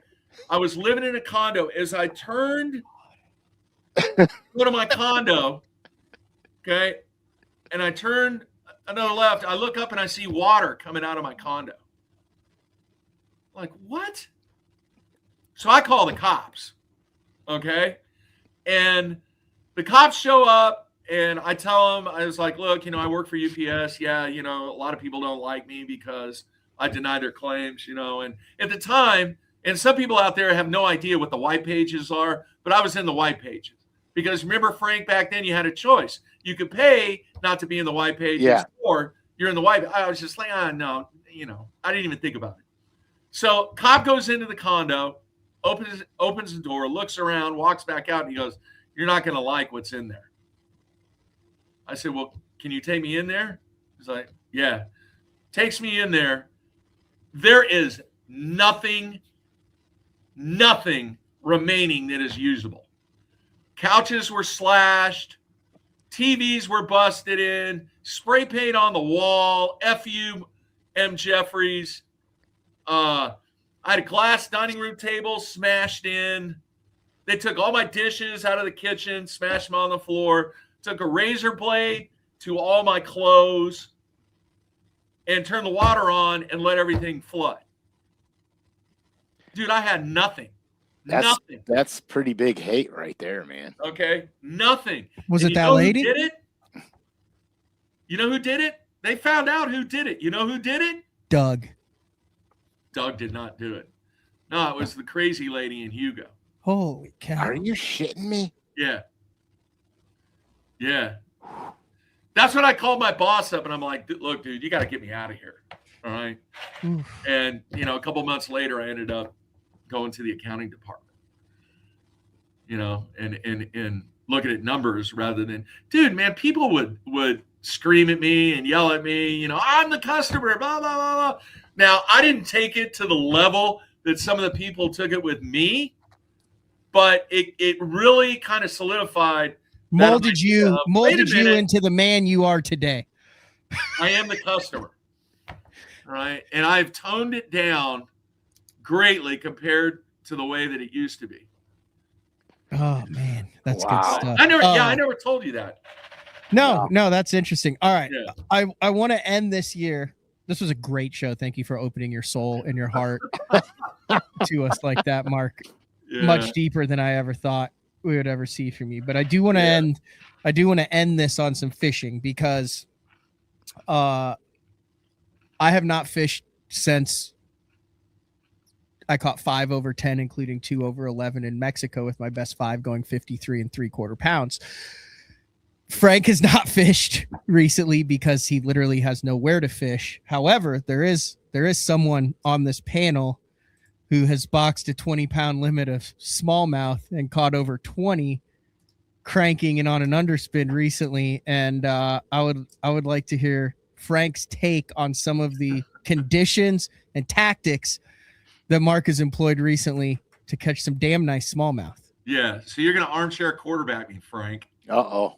All right. Now, Friday, the day after Christmas, me and my fishing buddy, Jack Poor, who I've known for 40 years, we decided we're going to go to Texoma. And Matt cracked me up when I talked to him earlier this week. He's like, dude, you got all kinds of lakes around you. You end up going to Texoma all the time. That's because we just love that lake because there's smallmouth, largemouth, Kentucky, and stripers. It just seems like every time we go down there, we have a blast just fishing. Now, this is no scoping. This is just 2 old dudes that have been lifelong friends going out there and having a good time getting old school. So there's 4 areas on the lake that typically we focus on, and we always do the same milk run. It doesn't matter what time of the year it is. But when I put the boat in the water and I looked at the water temp after about 15, 20 minutes, let it settle down a little bit, dude, the water temp was 63 degrees, Frank. 63 degrees in December. Yeah, that's not bad, dude. Okay, we expected, and normally when we go fish in December down there, it's in the upper 40s, lower 50s. 63 degrees. So I looked at Jack and I go, all right, let's start this run. So what do you think I start throwing? Top water. Yeah, sun's not up. All right. I'm throwing number 7 out there and nothing's happening. I'm thinking, man, they should be all over this. And Jack is throwing a red bandit crankbait. All right. Okay. And it's all rock. The lake is low. It's all rock, big rock, small rock. Yeah, I'm familiar with it. To pea gravel, all that kind of stuff. And the first area that we hit, man, they were just railing that crankbait. I mean, railing it. But when I started throwing it, what I noticed, and we started catching them, it was always off of when the bait made contact with the rock. In other words, you can where it broke free. Yeah. Where it bumps off that rock, that's where they would hit it. Now, were you, after the last bump of the rock, were you losing bottom contact? So were you bringing it over a ledge? No. Or were they were just it was just gradual sloping rock. Okay, so they were just reactionary biting because of the deflection. How were they hooked, Mark? Were they inside the mouth? Were they outside the mouth? Were they No, they were eating it. They were really? eating it. I mean, it wasn't like they had it snagged on the side of their mouth or, there was one that chunked the whole thing inside, and there were probably, I don't know, 50, 60% of the fish that we had to use the pliers to get them off. I mean, they were freaking munching. Frank, how much does that screw up a fish's year when they're doing what they should have been doing in October? And it should be 45-degree water, and they should be pelagic offshore in the river channels on the swings, deep, chasing bait, but they're still up in 60-something. Will that mess up? Like what? No, because the bass behaves predicated on what his environment's giving. Okay, so why weren't they starting to make beds then? Well, because they're probably not developed eggs or anything yet. Oh, that's a fair point. But like. It goes back to when we did this. It's nice smallmouth. There's one right there. That's Jack. Yeah, those are good, dude. Jack looks like a man of immense patience. All right, Frank, what are you dealing with? It goes back to when we did this graph That's upside down. with the seasonal patterns where we have the overlap times. And Yeah. the true seasonal pattern is the green spot. That's where you're right in the middle and there will be no overlap. And then these are the overlap times. So it's the same thing, because remember when we talked about the seasonal patterns, you're going to have that transitional period between them. And so what that does, all that did was extend that red shaded line out. So they'll go back, they'll get into the true winter pattern once the temperature gets where it's supposed to be. And so all that does is extend it out. The fact that they were aggressively smashing on those crankbaits and stuff, it's very typical what you would find during that transitional period in that water temperature, where it may have occurred, where that bite might have occurred 3 weeks earlier. It's just occurring when in Christmas time when you went there, because that's where the environment is at that point in time. Yeah. Because it's transitioning. It doesn't affect the fish too much. You guys you rarely get ice where you're at. You do get Texoma some, doesn't ice. Yeah. but you rarely get ice. Like with us, when we get ice and it freezes, as soon as the ice is melting, those bass are already near their spawning areas. So they transition under the ice. And so, so you guys will experience those transitional times. Sometimes it'll be longer, sometimes it'll be shorter. Just depends on what your weather's giving you and for how long your weather's doing it.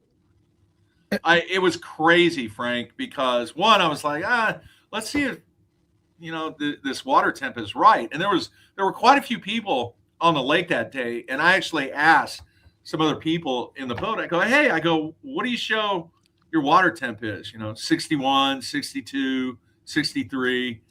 I would just think these fish are just freaking out because it's not cold. No, because their environment was gradually decreasing in water temp. It wasn't a massive, change in water temp. It was gradually decreasing. So the bass, it's normal. It's business as normal to them. It's just taken longer to get there. So is it a good thing or a bad thing when, like here in the South, when it gets so cold that you end up having a shad kill? Like I cannot see having a shad kill this year. So not having that shad kill, it's got to help the fishing, does it not? Well, yes and no. I mean, the shad kills are very normal. It happens up here all the time. Gizzard shad are a little more tolerant. Threadfin shad are less tolerant. So if they get a super decrease in water temperature fast in the late fall, early winter, you'll have a massive shad die off. If it's a gradual thing, the shad can acclimate a little bit better, but there's certain water temperature ranges threadfin have a hard time managing. Will this not create a shad kill down there? We had temperatures 62, 63 degree water, and now it's lows in the 20s, highs in the 30s. It went directly from 70s to 30s. I mean, that water is rapidly going to decrease. Is that not going to? That's a lot of water, Matt. Yeah, it will. It will. I mean, it depends how fast it happens. The faster the water temperature drops. The fact that there's no rain really slows the water temperature decline, because the shad kills that typically happen in the spring on the Ozark lakes, a lot of rock involved and a lot of it'll get warm. The shad will come up, and then that cold rain, sleet, snow in early March will rip into the lake. And I would assume that current and ice cold water going into rock with it all going in is like putting ice cubes in a glass of room temperature water, right? As opposed to just. Yeah. So the shad die-offs are normal. They always happen. It's just part of nature. Okay. It doesn't do much of anything to the bass fishing, really.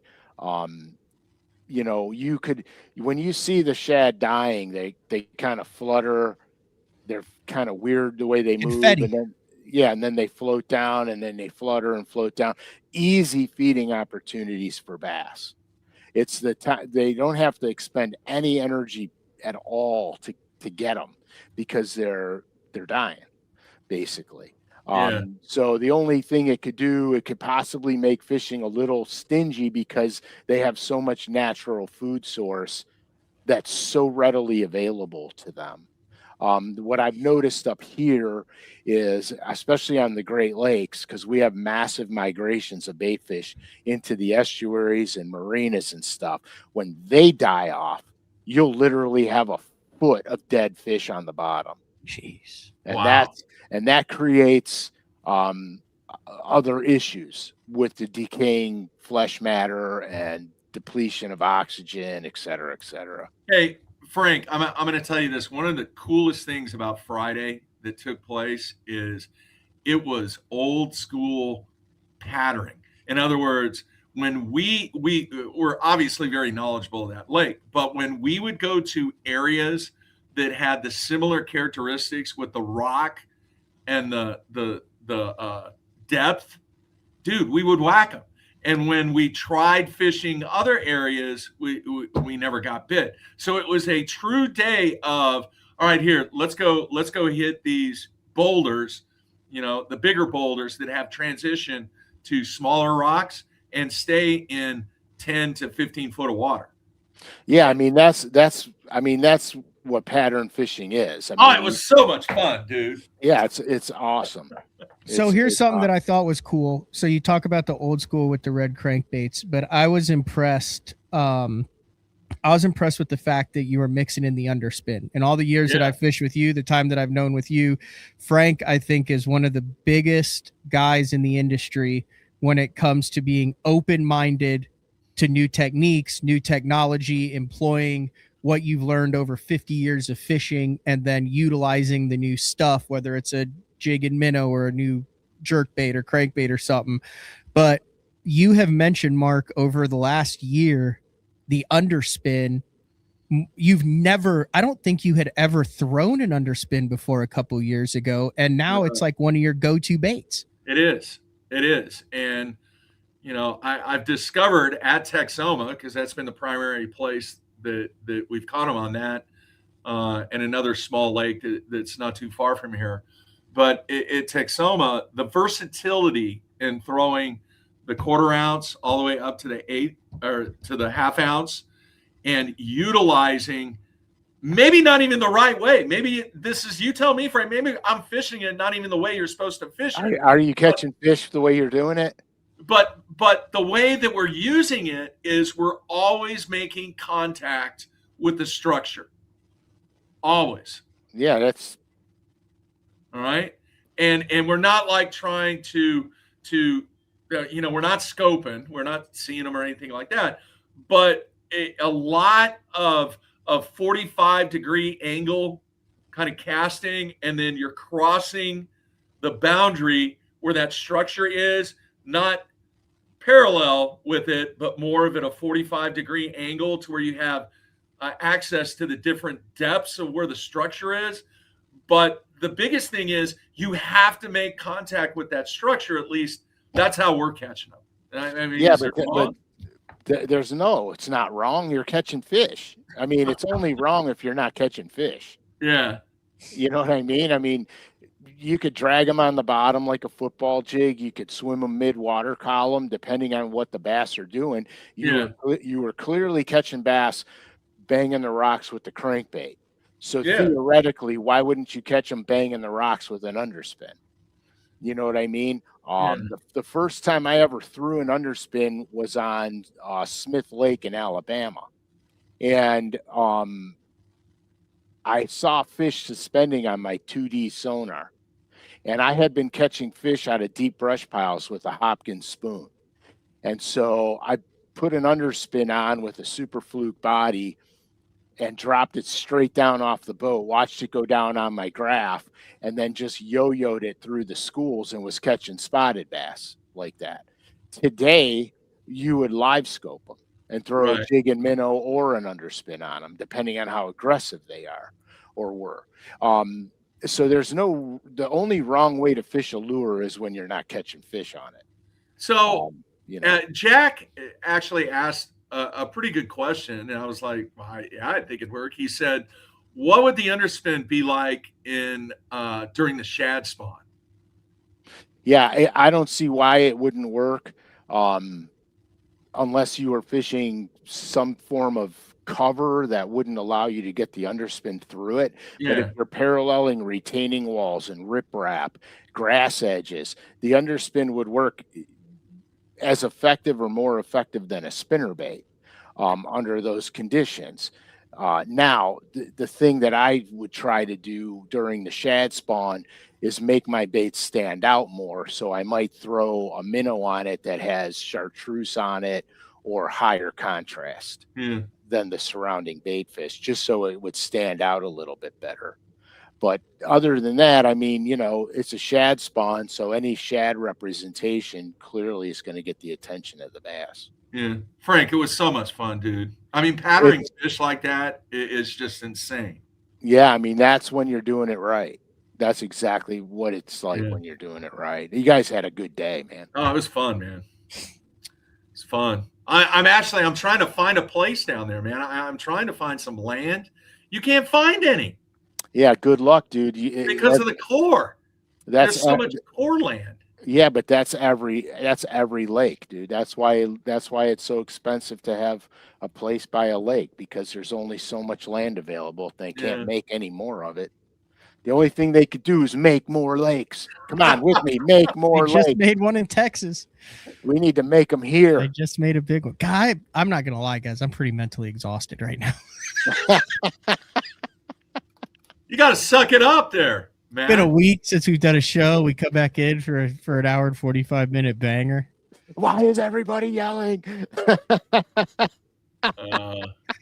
the way, the t-shirts, let Mark bowl. Let's get that going. By the way, Mark started his own collegiate bowling tour, isn't it? Or is it? What would you describe? That's my next. You know me, Frank, man. I'm never satisfied with the status quo. What is the website, Mark? That's because there's no status quo, man. Yeah, thecbaa.com. Are you gonna pull it up? Yeah, he's trying to basically redefine collegiate bowling. Yeah, it's not just me. I mean, there's a lot of coaches that are wanting to make the sport better, and the same thing's being done for the last 50 years. And I've had this idea for over 2 years, and it's finally coming to we're going to do it. We've tested it. We've had these school versus school matches, and we're trying to make the sport better. The reality of this, and Frank, you're familiar with this with your son.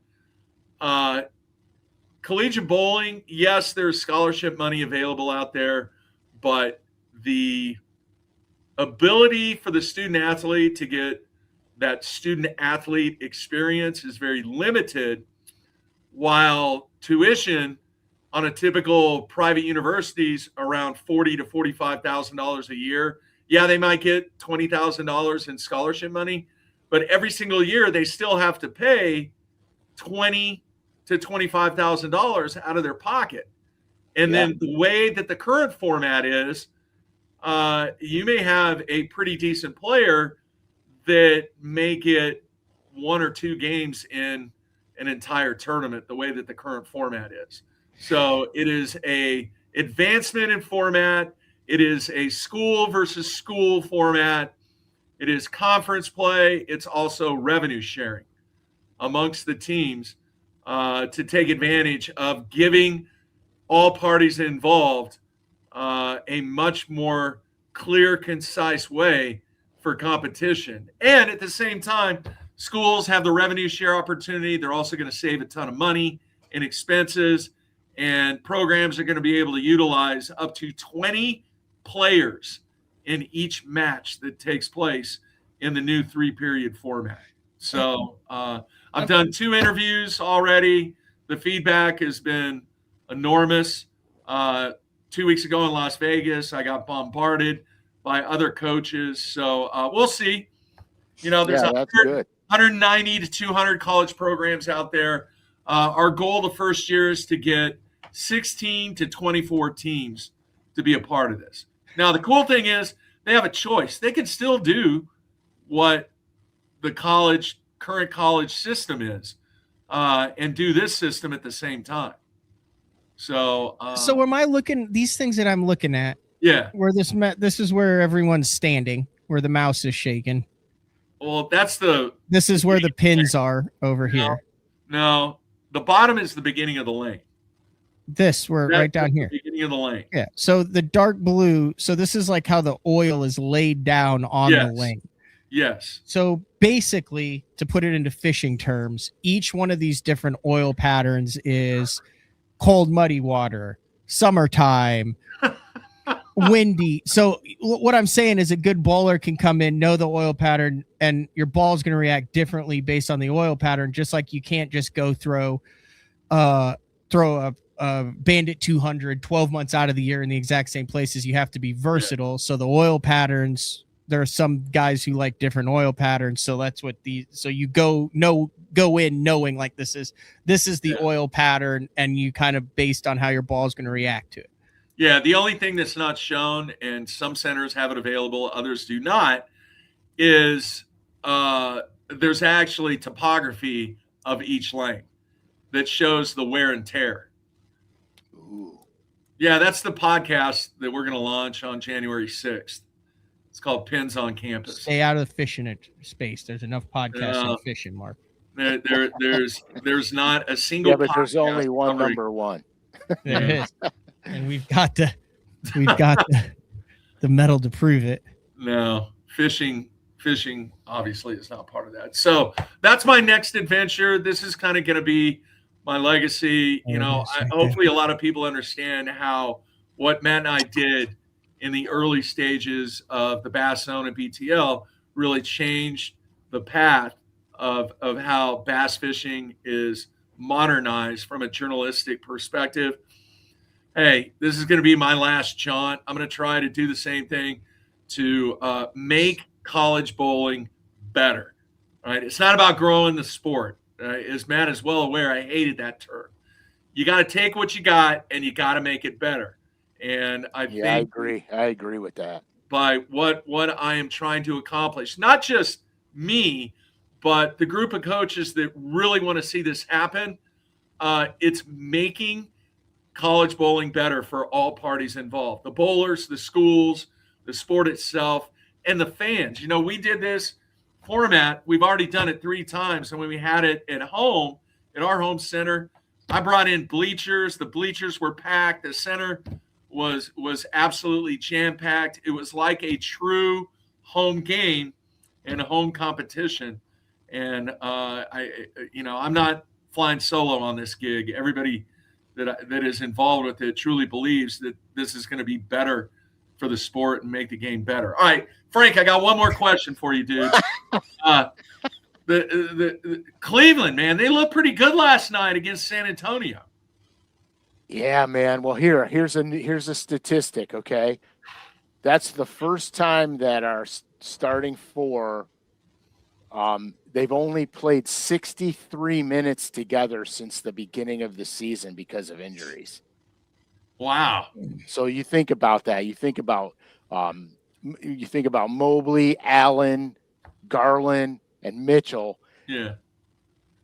Those 4 on the court have literally only played 63 minutes since the season started. Wait, did you just name all the starters off the top of your head? Yeah. Yeah, well, those are all pretty impressive. Yeah, and Mitchell only had 10 points against San Antonio too. Yeah, but freaking Allen had, what do you have, 28 points? Yeah. And like a dozen rebounds. Yeah. Hey, I'm gonna bring this. The only reason I'm bringing this up is I went to the Thunder game, all right, on Sunday, and they were playing Philadelphia. And I'm gonna throw a fishing reference into this and kind of circle it back around.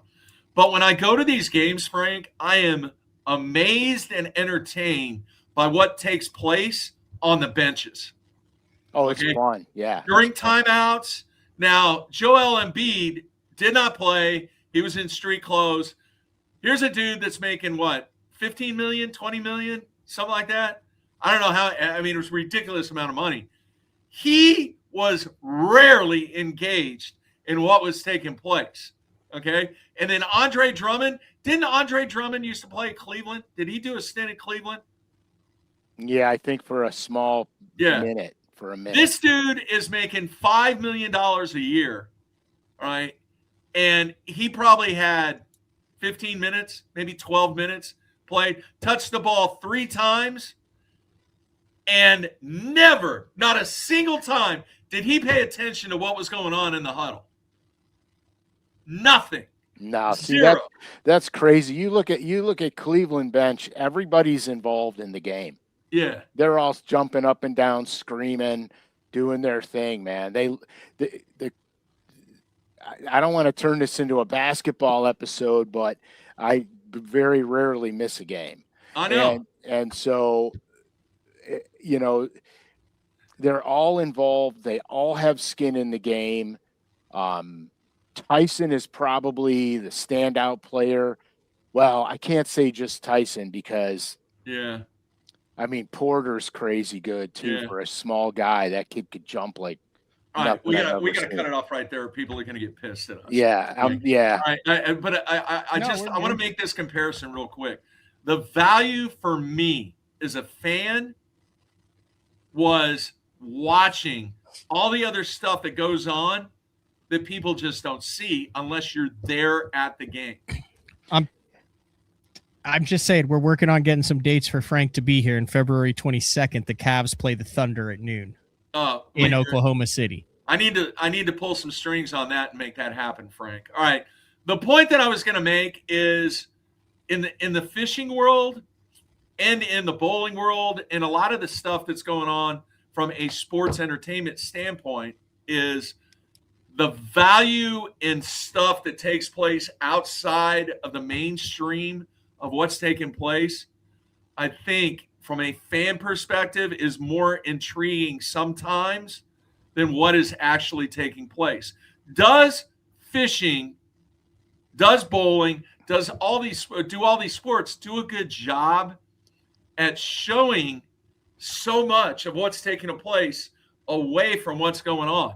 Now, I'm kind of going off the rails here, but what I want your thought on, Frank and Matt, is are we at a point where all the content in fishing is becoming redundant, repetitive, not engaging, and non-informing to the point where everybody knows what the outcome is? You see what I'm saying? Yeah, I do. But here's the thing with content. Here's the thing. If you talk from your experiences, okay, like I only talk about what I experience. I don't talk about what somebody tells me that they experienced. I only talk about my experiences. That gives me the ability to relay content in a much different manner. If you watch somebody that just regurgitates what somebody else did, it's like fishing somebody else's spot. You're going there because somebody told you. You don't really know why the fish are going to be there. You don't know where they're going to go when they leave there, and you don't know where they are before they get there. You only know one thing. So people that regurgitate content that they heard about, they're not knowledgeable enough to give you the ends to the middle. They can only give you, hey, it's raining, throw a spinnerbait. Hey, the pressure system's low, throw a fast moving bait. They don't know why. They don't know what happens before that, during that, after that. And so as a viewer, as an angler who wants knowledge, because it's like Matt said earlier, when the new technology came out, I had to gravitate towards it because it was new technology. I wanted to learn about it. I wanted to know about it. And I wanted to talk intelligently about it. So the only way I could do that is by doing it myself.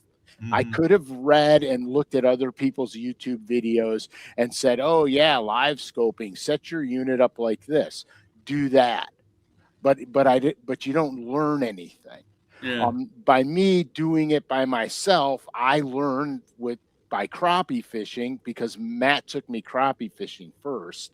Yeah. By crappie fishing, that bass will use the depth below them and crappie will use the depth below them like structure.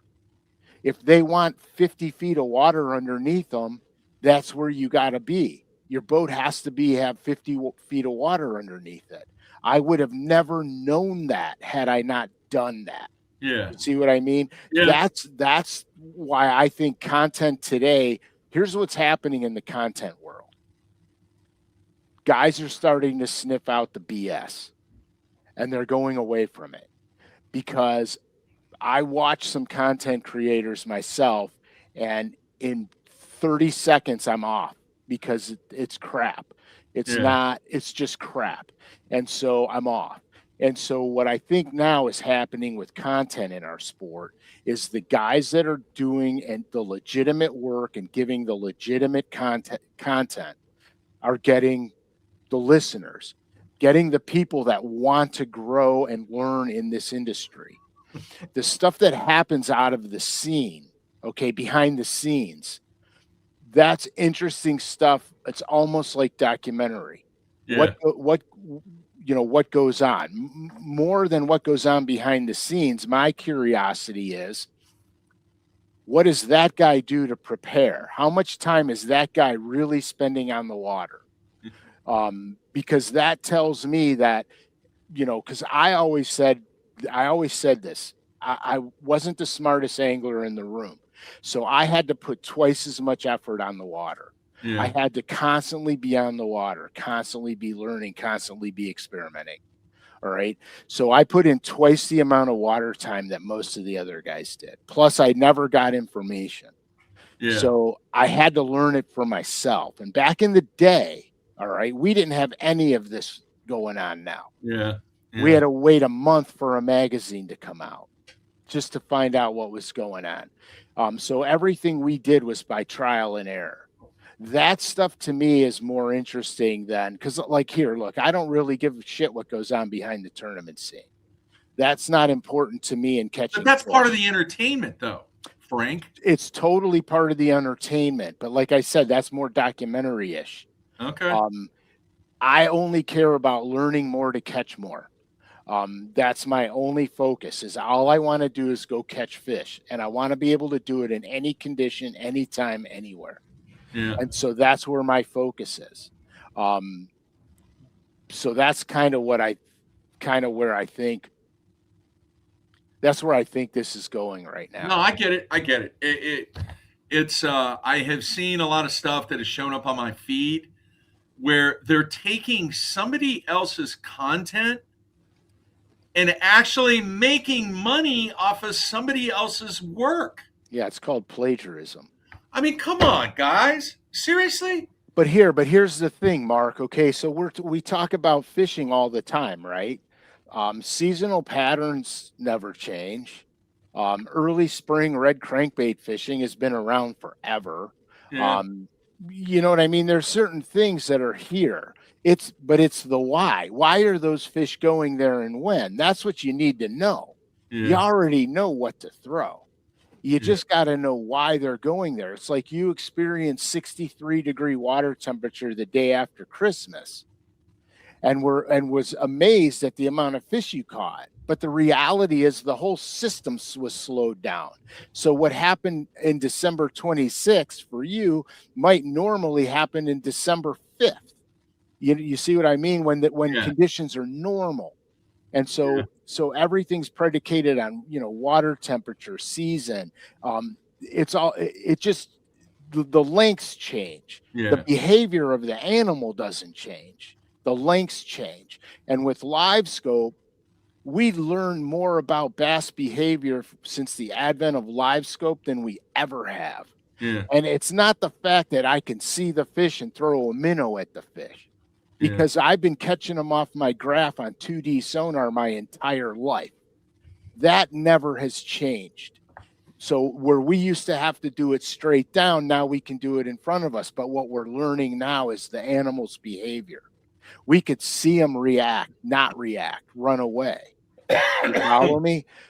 Yeah. We learn now that we always knew there were pelagic chasers, but we can never find them because you couldn't stay on them with 2D sonar. Yeah. And now with live scope, you could stay on them out there. You could find them and stay on them out there. It's not like, and so we have this new tool that opens up this entire new learning adventure. I don't just mean throwing a minnow on them and catching them on live scope. I mean seeing how they behave, understanding that when they're in that transition, for example, when a high pressure system comes in, those bass go to the bottom. They relate to structure. If they're standing timber, they suck right into those trees. You know what I mean? If they're shallow, they go right into the bushes, into the blowdowns, and you got to flip for them. It's that kind of stuff that excites me about forward-facing sonar, because we're learning way more about the animal. Who would have thought we went from Joel Embiid to forward-facing sonar, Frank? I know, but I'm just been locked in this house under ice conditions for too long. I need to get out. Hey, somebody asked the question, what was it, about whether or not I had live scope? Did you see that one? Yeah, I said, honestly, Mark, you have live scope, or are you on the Randy train? No, one of my goals for 2026 is to learn how to use it. I mean, I have one. Are you on the Randy train, Mark? No, I'm not on anybody's train. Do you have it, and is it hooked up? It is hooked up. I've tried to use it a couple of times, but that was like you trying to pick up a 10-pin, Frank. If Randy Blockett heard that and called you and tried to talk you out of using live scope, what would your response be? What was that? If Randy Blockett heard that you put live scope on your boat and called you up and tried to talk you out of taking it off your boat, what would your response be? I say we all have a choice. Yeah, we do. I just look, I just, like I said, all I want to do is catch fish. All I want to do is learn more about it. Yeah. And I will not shy away from. I just want to learn how to use it. I mean, so here, look, get it set up properly. Get all your settings set up properly. Yeah. Go out with it and structure fish with it. I'm going to take him out with it. I mean, he's been out with it, but he's just he's been a non-active participant. I mean, he's watched me catch a freaking almost 9-pounder on it. Look, chasing floaters, the first time you use it is almost impossible because you won't find them. Okay. Structure fish with it. Like if you had your live scope on when you guys were throwing those crankbaits, you would literally see your crankbait deflect off the rock. You would literally see the bass get it. Structure fish with it. You'll see the boulders, you'll see the stumps, you'll see the trees, you'll see everything. You'll see grass lines, you'll see everything. Learn how to use it that way. So when you make a cast and you want to hit a stump and you make the cast, get to the point where you could hit the stump on your first or second cast. That's going to get your mental distance in place. That's going to say, 80 feet is not that far of a cast. 70 feet is way not that far of a cast, and 45 feet is a little pitch.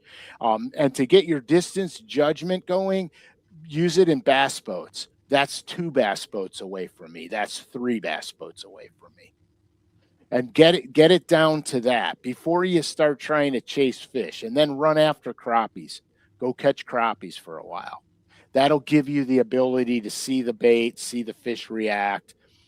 Once you do that, you are going to transition to the bass remarkably fast. That's my advice. And I'm not a perfect live scope guy. I'm still learning. Yeah. No, Frank, Matt's going to take me out. I mean, the one time that I went out with it, he put on a clinic.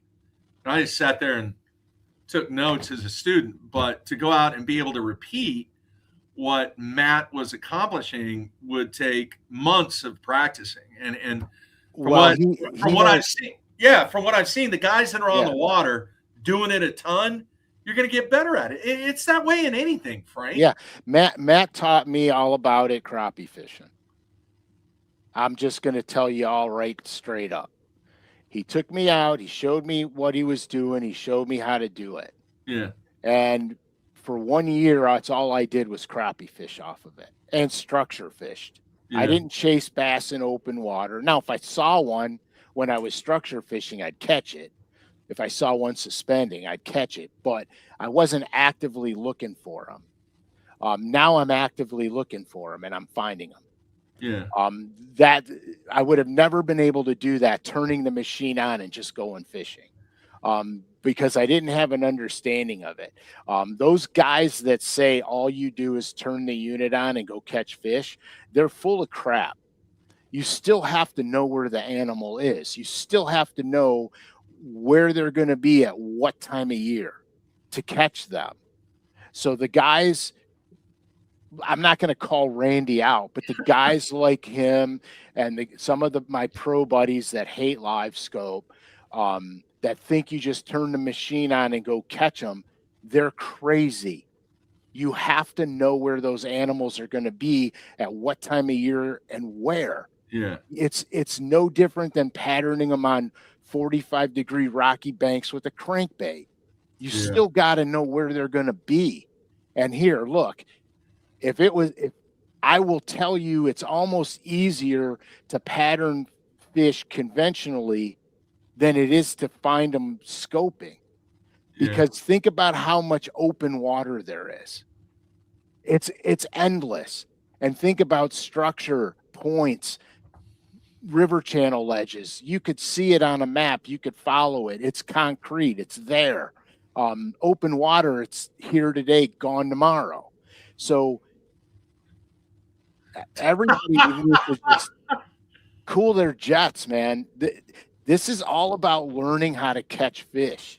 That's all I wanted to do. That's all I want to look. I'm not going to tournament fish. I'm not obviously supporting my financial situation based upon catching One thing fish. you want to do competitively is bowl. That's Sooner but what I'm Bowling saying Center is on Tuesday nights. The experience, very funny, Matt. The experience that Jack and I had on Friday, just going out and truly patterning fish, was amazing. Yeah, right? but but at the same time, Frank, Did you have your live scope on when you were doing that? No. Well, see that. That's an old man move, Mark. No, but hang on. Let me finish. What I'm saying is there is nothing wrong, and me personally, as somebody that loves to fish, there's nothing wrong with doing that. Now, at the same time, if we are specifically going to flip the switch when I learn how to use it, then what does that do? That just gives me another way to experience. You're missing the whole point, Mark. You're missing the point. You completely missed the point that Frank was trying to make. How did I miss the point? Because if you had your unit on, you would see the rocks. You would see the transitional zones. You'd see the bigger rocks versus the smaller rocks. Okay, I get that.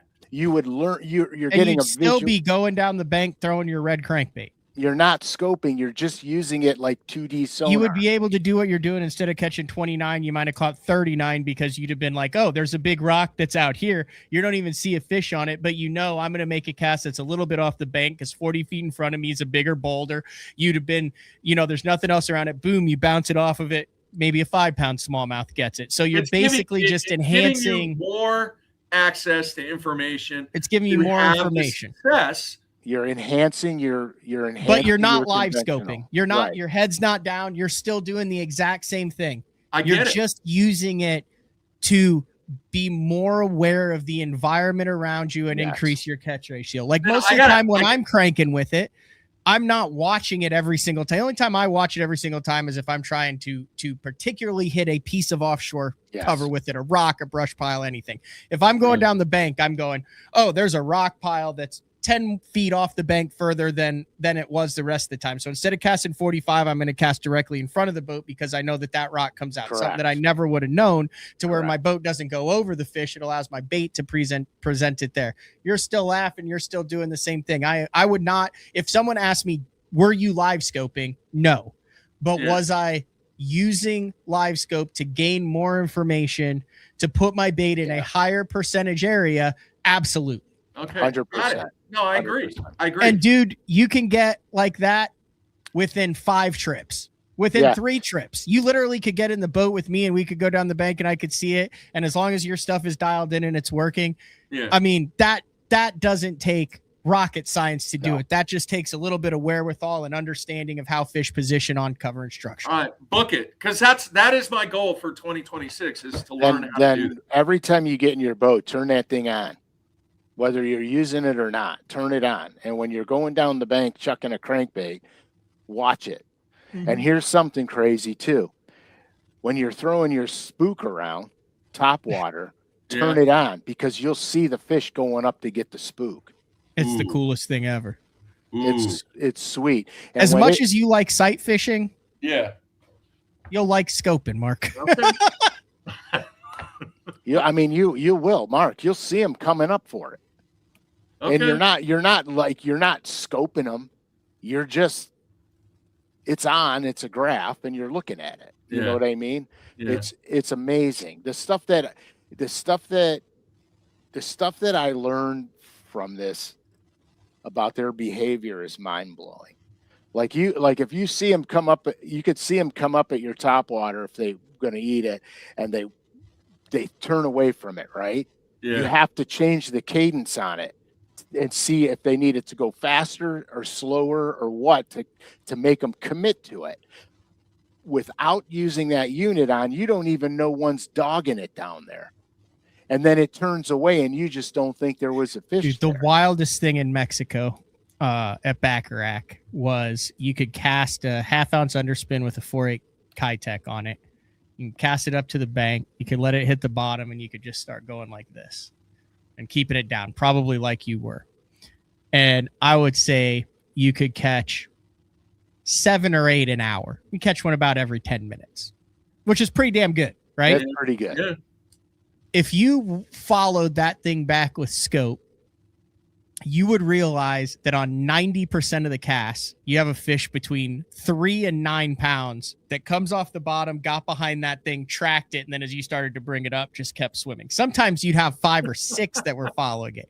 It was every damn cast. And you would have had no idea about that. That's when I kind of slowed down and was like, all right, well, you know, if they're following that underspin, you pull them out and then you throw a minnow on them and boom, the bite ratio went through the roof. It went, pretty much catch what you want to one every 10 minutes. But it was so cool to watch those suckers. Like in Canada, when I had it there at that little lake that my family's been to for 50 years, I am probably the first person to ever have a fiberglass boat on that lake. I go around on these points, island, straight rock, Canadian lake. And, at first you cast a net or a drop shot and you'd see them come up and go down and it was every cast. Well, then, they'd be like 18, 20 feet down. And I just was getting bored because you catch so damn many 3-pound smallmouth. I fired a damn popper over it and I went bloop. And that whole freaking school that was on the bottom in 18 foot went, oh, that looks fun. And you just watch them go poof, poof, wow. Poof. And then the crazy thing was, you'd hook one and you'd watch them come and just firework out under the boat. Wow. It was the coolest thing ever. Like the other cool thing is like, how many times have you been going down the bank and, behind you, this happens on Texoma a lot. You hear kapoo, kapoo, kapoo, shad flick and stuff. Yeah. Now you could just go, oh, look at that. It's National Geographic 7 feet under the surface. And now you go from maybe catching 1 to catching 15 or 20. There's so many cool things. The other thing that I find funny is Clay found your bowling and potato talk soothing and was all in, like agreeing with you on everything. Everyone else, blood pressure through the roof. Now Clay's blood pressure's through the roof. Everyone else is enjoying the show. You guys would get along famously. Hey, we're an equal opportunity annoyer. Yeah. Frank, That's great. you're coming to Oklahoma City in February? I don't know. I've got that. That February 22nd won't work because I'll be headed to the Open, I believe. Yeah, no, I'm not coming there in February. Okay. He's coming here in January at some point. Hey, by the way, I did get a text from my guy in Maine. Oh, yeah. He gave all three of us an open invitation to come to Maine and experience smallmouth fishing at the one lake that I didn't get to go to. Were there yellow perch in that lake? Yes. Screw the smallmouth. Yes.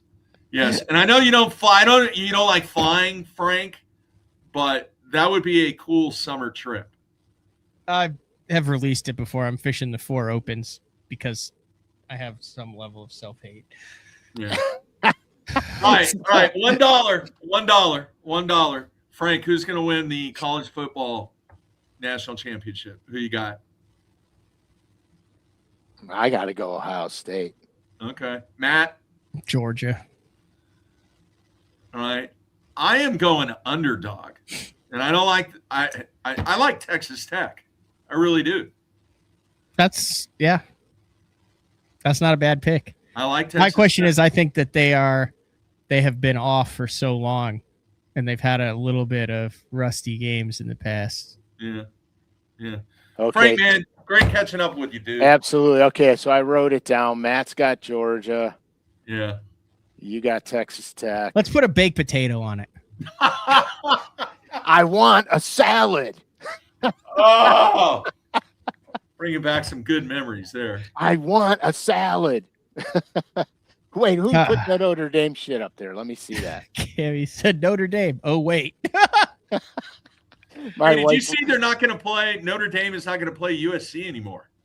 My wife went to Notre Dame, so we have so we watch both Ohio State and Notre Dame, and my favorite is when Ohio State plays Notre Dame, because I just tell my wife, just get another bottle of wine out, you're going to need it. House divided. Thanks, Mark. All right, Matt, thank you. Hey, I will say this next week. Yeah, we're going to go next week. I will say this little teaser for 2026. Every 2 months in 2026, Mark Jeffries will be on BTL for a throwback Bass Zone show where we will be diving into the archives from 2006 to 2012 and reliving some of the best Elite Series tournaments that Mark Jeffries covered on that. And bloopers. Those will be evening shows. They'll have sponsor giveaways. It'll have videos from 2006 to 2010 in there. There'll be analysis. The anglers who were part of those tournaments will also be a part of those shows in the evening. So 6 shows with Mark Jeffries next year. Oh, that's cool. Hey, you guys have a safe New Year, man. You too, my friend. See you, Mark. Thank you for opening your heart and soul to us. All right. See you guys. See ya. I don't know what else you can say about that, Frank. There's always something else. I knew there had to be more to that story. There's, of course, dude. You don't just get arbitrarily banned from the community bowling center unless there's a little bit of a backstory to it. Still, I don't feel like it's warranted. I don't think it's warranted either, because, you go to places like that, you go to bars, there's always some scuttlebutt eventually, sometime, somewhere that breaks out. And it's part of he's passionate. That's one of the things you can't, I'd rather deal with someone who is passionate than someone who is emotionless. Yeah, I agree. 100%. I agree. I'm just, I ordered a bunch of Powell rods. They came in literally like Christmas Eve. I got them. And I got 3 more cranking sticks. I got 3 more utilities, and I'm switched them all over, and I'm ready, man. I'm so dude. excited. I may have to try a couple of those Powell spinning sticks next year.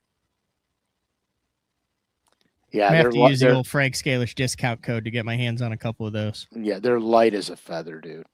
They're super light. I love it. All right, we'll be back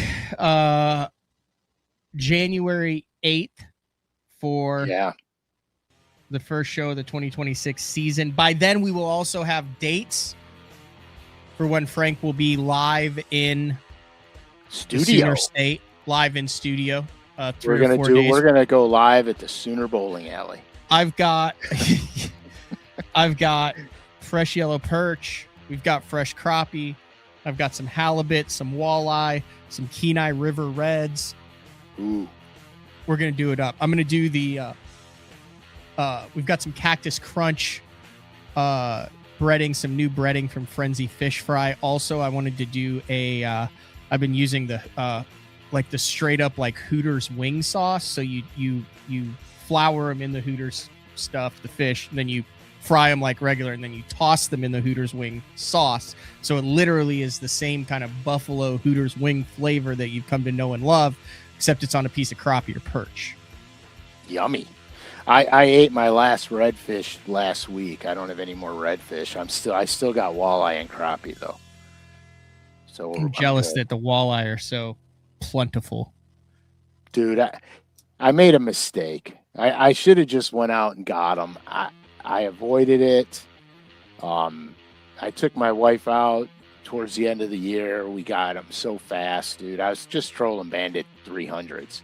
Yeah, that's what you're saying. You're man. Catching the hell out of them. Yeah, I'm an idiot. I'm gonna have to do a little more of that this year.